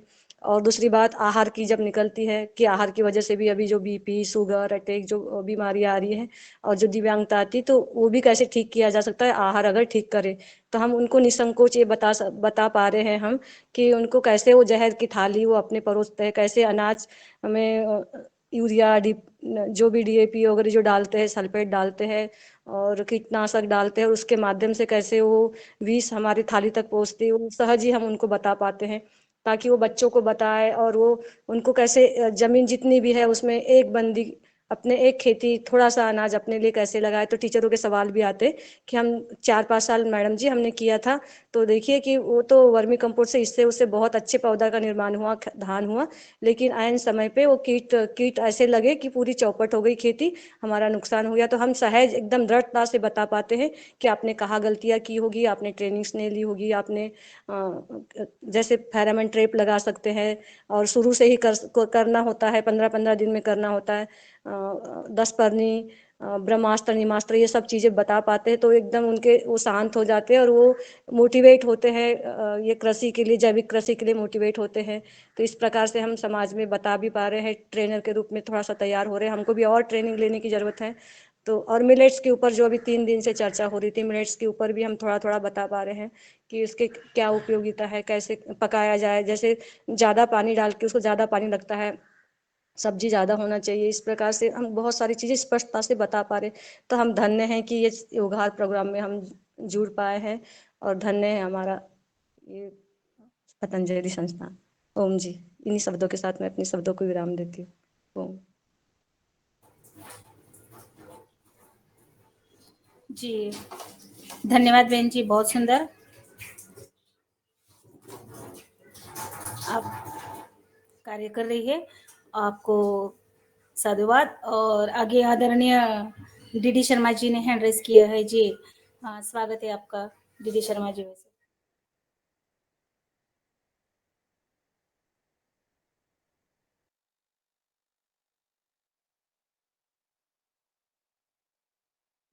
हेलो, हाँ मेरी आवाज आ रही है सबको? जी जी आ रही है सर, आ रही है। हाँ, आज का ये जो विषय था, वैसे तो अपने ठाकुरदास जी के आज चीफ गेस्ट थे, लेकिन उनकी उनसे ठीक आवाज नहीं आ रही थी। फिर पवन जी ने जो ये सांप सीढ़ी का जो ये एक नक्शा बनाया है, ये उनके लिए मैं मुबारकबाद देता हूँ। उनको मैं बहुत बहुत सदबार प्रणाम करता हूँ कि उन्होंने इस तरह का ये इसमें चेंजेस की है। और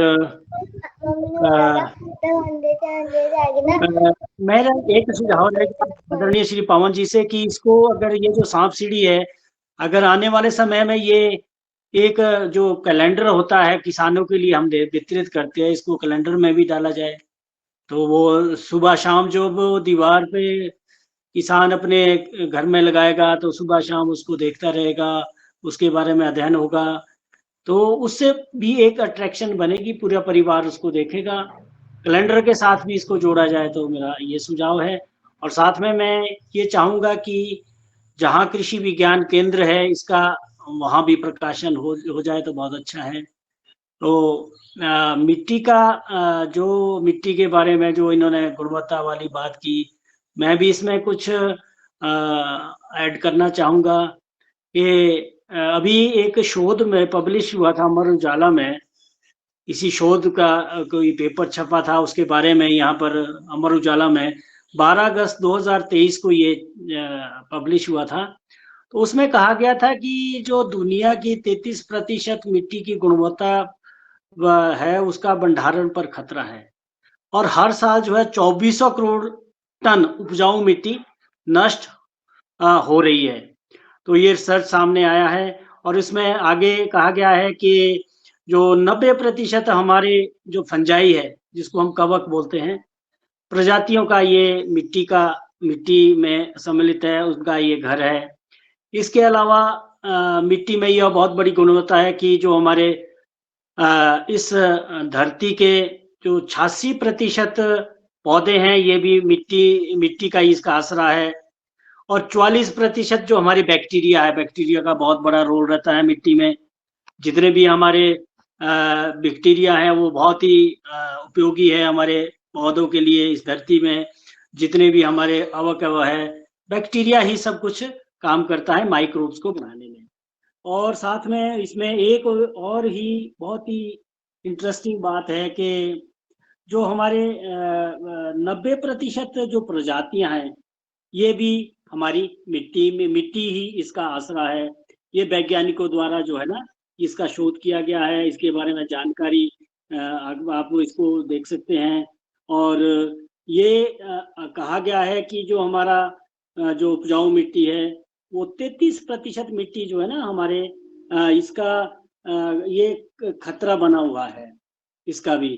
तो ये बहुत ही, अगर आप 1 चम्मच, सभी आप जानते हैं, पहले भी आपने सुना है, 1 चम्मच मिट्टी में 1 करोड़ के लगभग माइक्रोब्स है, सूक्ष्म जीवाणु है।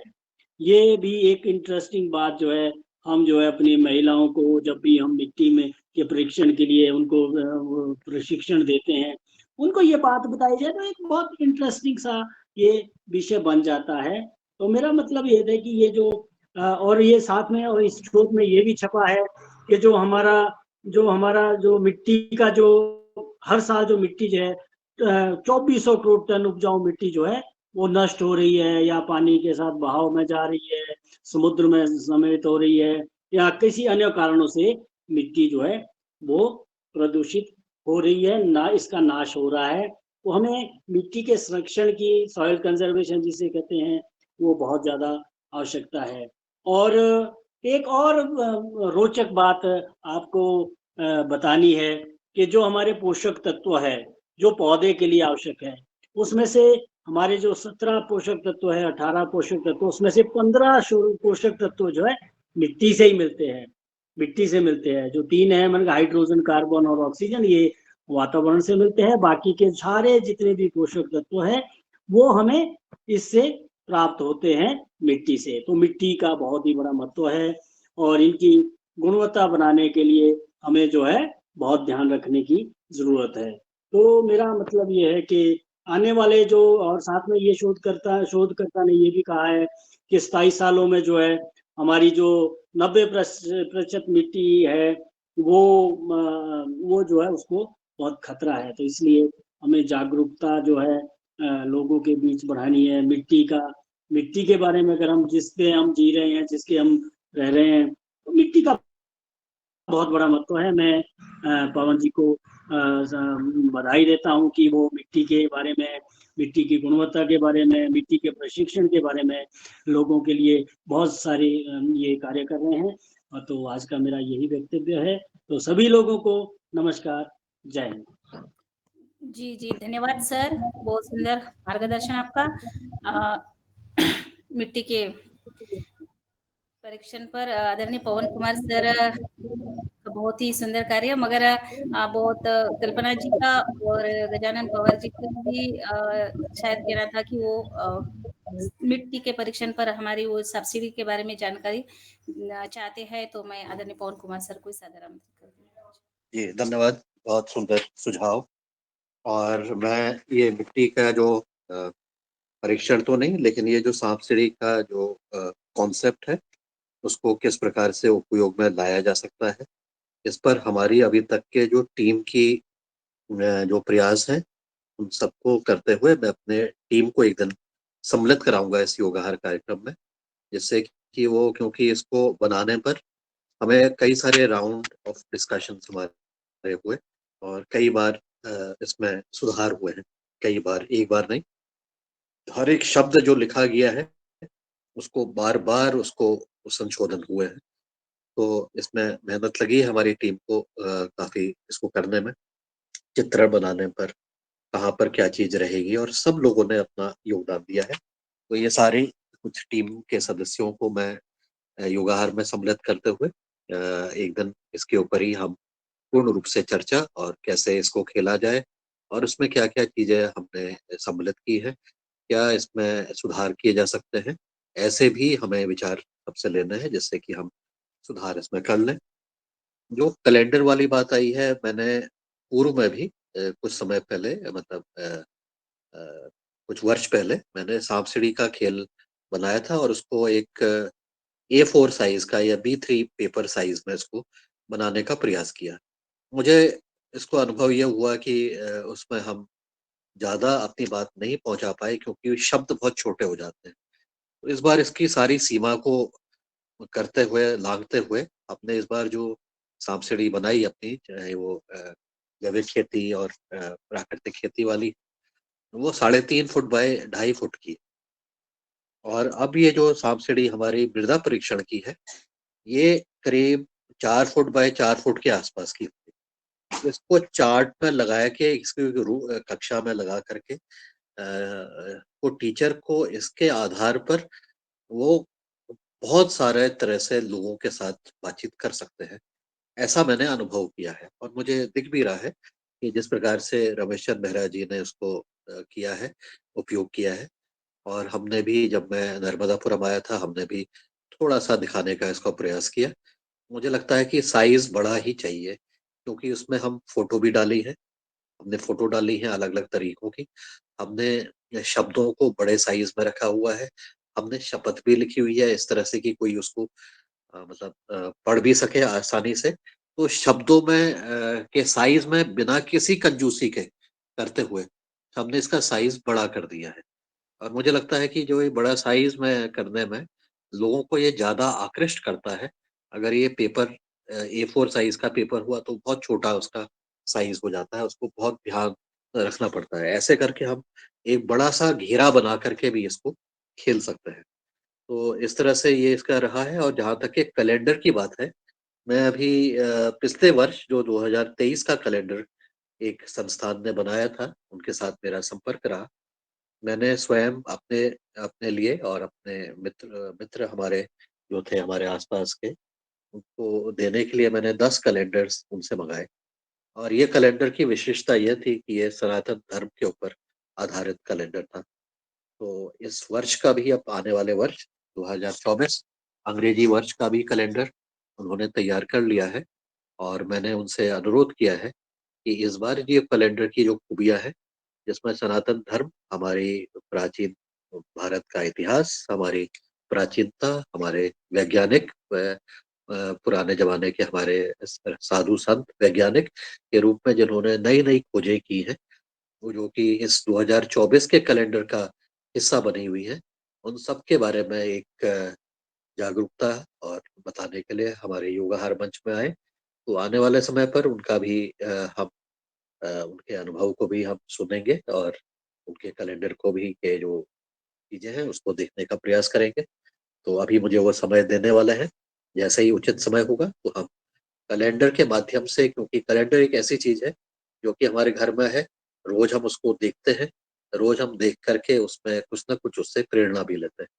और कोई कैलेंडर हमारे सनातन धर्म के ऊपर अगर हमें कुछ चीज सिखाता है और हर महीने की, उस महीने की जो विशेषताएं हैं वो हमें बताते हैं, और कोई ऐसी थीम के ऊपर, जो उसका थीम है उस माह का, उसके ऊपर हम सोचते हैं, एक परिवार के रूप में शायद हम उसके प्रति और ज्यादा हमारी श्रद्धा, हमारा और जानकारी, ये सब चीजों में भी वृद्धि होती। तो ऐसा ये कैलेंडर का भी जब आएंगे तो बड़ी हम चर्चा कराएंगे। और ये सांप सीढ़ी का हम कैलेंडर के रूप में, तो मुझे लगता है कि जो हमारे केवीके हैं, जहाँ पर किसान आते हैं या जहाँ पर हमारी ट्रेनिंग होती है, वहाँ पर इसको एक एक टूल के रूप में इसको उपयोग में लाया जा सकता है और उसको लगे रहने इस पर। मुख्य बात टंगे रहना महत्वपूर्ण नहीं है, जितना कि उसके ऊपर चर्चा करना। जितनी ज्यादा उसके ऊपर चर्चा होगी, जितने ज्यादा नए विचार आएंगे, जितने ज्यादा उसके आधार पर जो चर्चा कराने वाले हैं, जो उत्प्रेरक हैं, जो फैसिलिटेटर है, वो उसकी चर्चा करने के बाद पुनः उसका मूल्यांकन जब करेंगे अपने स्तर से, और इसमें इसमें एंगेजमेंट हमारा बढ़ता है। और ऐसा करने के लिए केवल जरूरी नहीं कि केवल एक ही व्यक्ति इसको करे। आप अपने संख्या को बढ़ा सकते हैं। आप अपने स्कूल में जो टीचर्स हैं उनको भूमिका में ला सकते हैं, उनको जिम्मेदारी दे सकते हैं, और जिम्मेदारी देने के बाद उनको उनसे पूछ सकते हैं, समय समय पर उनकी आप अनुश्रवण कर सकते हैं, मॉनिटरिंग कर सकते हैं। आप कह सकते हैं कि इसमें और क्या चीजें जोड़नी चाहिए हमें, या क्या चीजें इसमें हमें बेहतर हमें कर सकते हैं। तो आप स्कूल टीचर्स एक बड़ा अच्छा सशक्त माध्यम है, जिसके माध्यम से, जिसमें रुचि जिनको टीचर्स को होगी, वो एकदम से इसको लपक लपक करके आगे इसमें बढ़ने का प्रयास करेंगे। इसी तरह से हमारे जो विभाग है और हमारे केवी के हैं, वहाँ भी कुछ वैज्ञानिक इसको लपक करके आगे इसको एक टूल के रूप में इस्तेमाल करने के बारे में सोच सकते हैं। ऐसे लोगों को अगर हम चिन्हित करते हैं, उनके साथ संवाद करते हैं, और उनके अनुभव सुनने के लिए इस योगाहार मंच पर बुलाते हैं आने वाले समय पर, तो निश्चित रूप से हम सबको एक और ज्यादा अनुभव, फील्ड के अनुभव हमें सामने मिलने का हमें एक अवसर प्राप्त होगा, और उससे हम भी आगे बढ़ने के लिए इसमें प्रेरित होंगे। जहाँ तक कि इन्होंने, कल्पना जी ने अपनी बात कही है, तो इन्होंने बात कही है कि वो विकलांग बच्चों के लिए और के लिए लेस लेस एबल्ड जो है बच्चे, और उनके लिए वो काम करती है। अगर वो चाहें तो उनके लिए भी आप अलग से एक सांप सीढ़ी के बारे में विचार कर सकती हैं। जरूरी नहीं कि हम केवल कुछ ही थीम्स पर करें।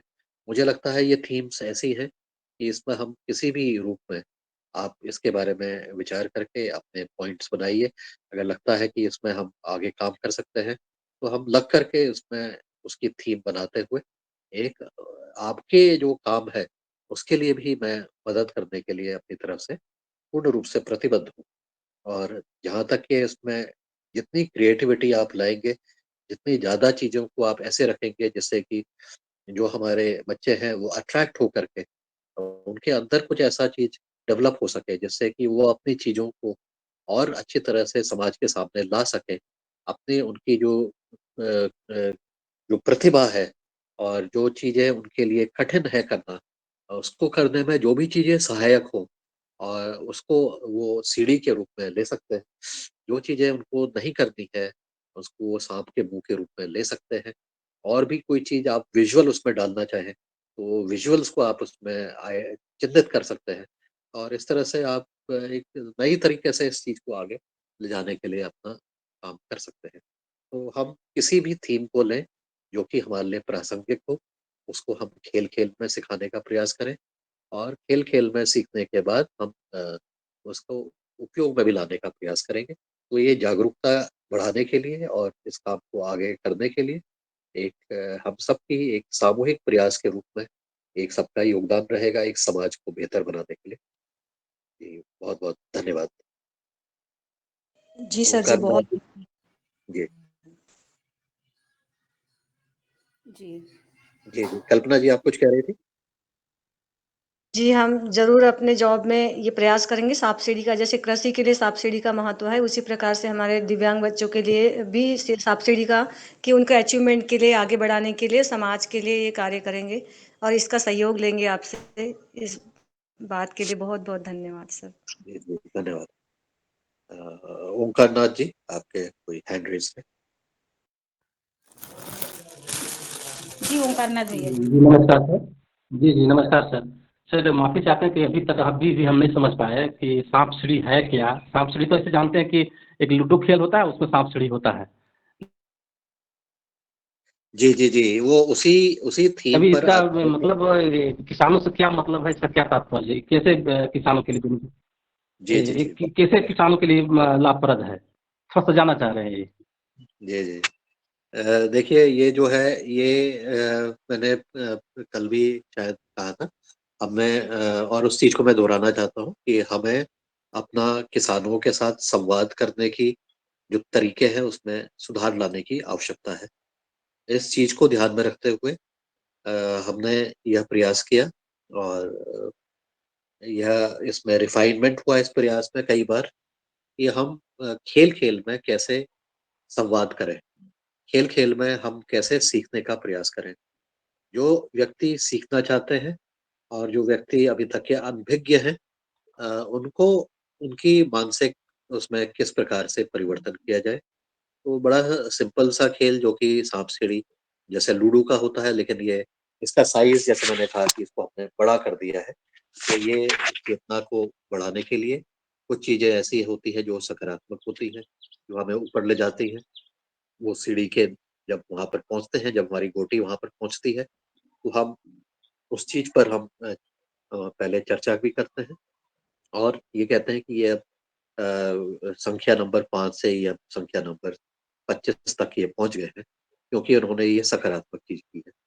इसी प्रकार से जब किसी ऐसी नकारात्मक चीज हम करते हैं, जैसे हम कहें कि हम केमिकल का उपयोग कर रहे हैं और उस गोटी पर लिखा हुआ है कि हमने केमिकल का 27 नंबर पर लिखा हुआ है कि हमने क्या अपनी खेती में रसायन का उपयोग किया, तो मैं 27 नंबर से फिर मैं 3 नंबर पर आ गया क्योंकि वो सांप के मुंह पर मैंने वहां पर आया था, मेरी गोटी वहां पर आई थी। तो इसके ऊपर हम किसानों के साथ मिल करके जब 5 नंबर से हम 25 नंबर में गए और 27 नंबर से हम 3 नंबर पर गए, उनके कारणों के ऊपर हम चर्चा कर सकते हैं। तो इसमें और उसके अनुभव हमारे किसान आपस में बांट सकते हैं कि ऐसा करके हमें ऐसा क्या करना चाहिए या नहीं करना चाहिए। देखिए, इसमें कोई लेक्चर नहीं देना है किसी को, ना ही कहीं भाषणबाजी करनी है। इसमें हमने किसानों के जो अनुभव है या जो भी खेलने वाले साथी हैं हमारे, जैसे आज मेहरा जी ने भी बताया, तो महिलाओं से जब उन्होंने पूछा कि मिट्टी हमारी जीवित है या नहीं है, और इस तरह से फिर उन्होंने ईंट के बारे में बताया और एक खेत की मिट्टी के अंतर के बारे में बताया, तो उनको रिलेट करने में आसानी होती है। तो ऐसा कुछ इसमें प्रयास किया हुआ है।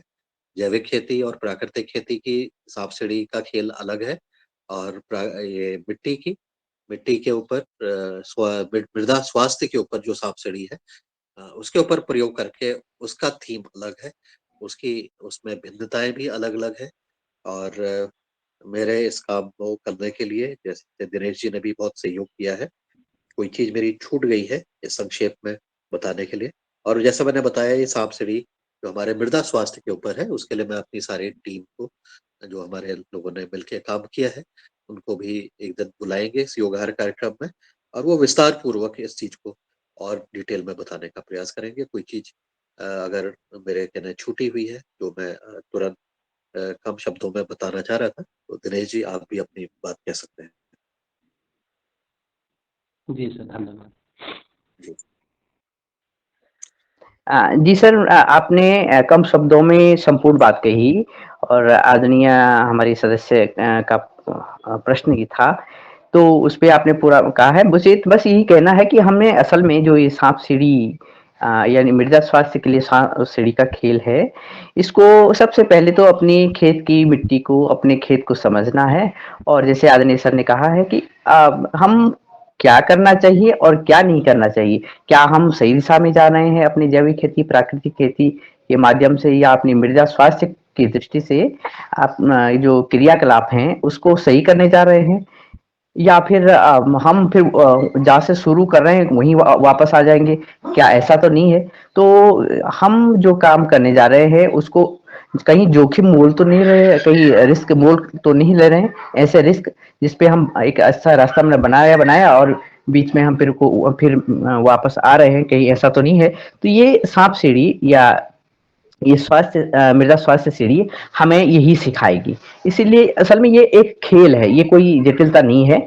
जब हमारे जो सदस्य होंगे जिन्होंने तैयार किया है मिल करके, जब ये चार्ट के साथ सामने आएंगे तो तब हमें और अच्छा लगेगा, क्योंकि ये कोई मतलब ये पढ़ने पढ़ाने की बात नहीं है, ये खेल है। एक ऐसा खेल तैयार किया गया है जिसको कि खेल खेल में हम समझ सकेंगे कि हम अपनी जो खेत की मिट्टी है उसके साथ कहीं खिलवाड़ तो नहीं कर रहे हैं, और अगर खिलवाड़ कर रहे हैं तो हमारा रास्ता क्या होना चाहिए। तो कुल मिलाकर के ये खेल है और जैसे आदरणीय सर ने कहा है कि जल्दी ही इस चार्ट के साथ हमारे जो सदस्य हैं वो आएंगे तो और अच्छा लगेगा। जी धन्यवाद, धन्यवाद सर। जी धन्यवाद सर। धन्यवाद रंजना जी। आज के युवा कार्यक्रम को विराम दें और बहुत महत्वपूर्ण चर्चा हुई है आज। इस प्रकार की चर्चा हमारे निश्चित है किसानों को गति देगी और आने वाले समय पर सब्सिडी के ऊपर चर्चा हो। और हम चाहते हैं कि किसान के ऊपर घर में, शालाओं में, महाविद्यालयों में, सब जगह ये सब्सिडी का कैलेंडर अगर पहुंचता है तो बहुत इसका परिणाम सामने अच्छा परिणाम आएगा। जी।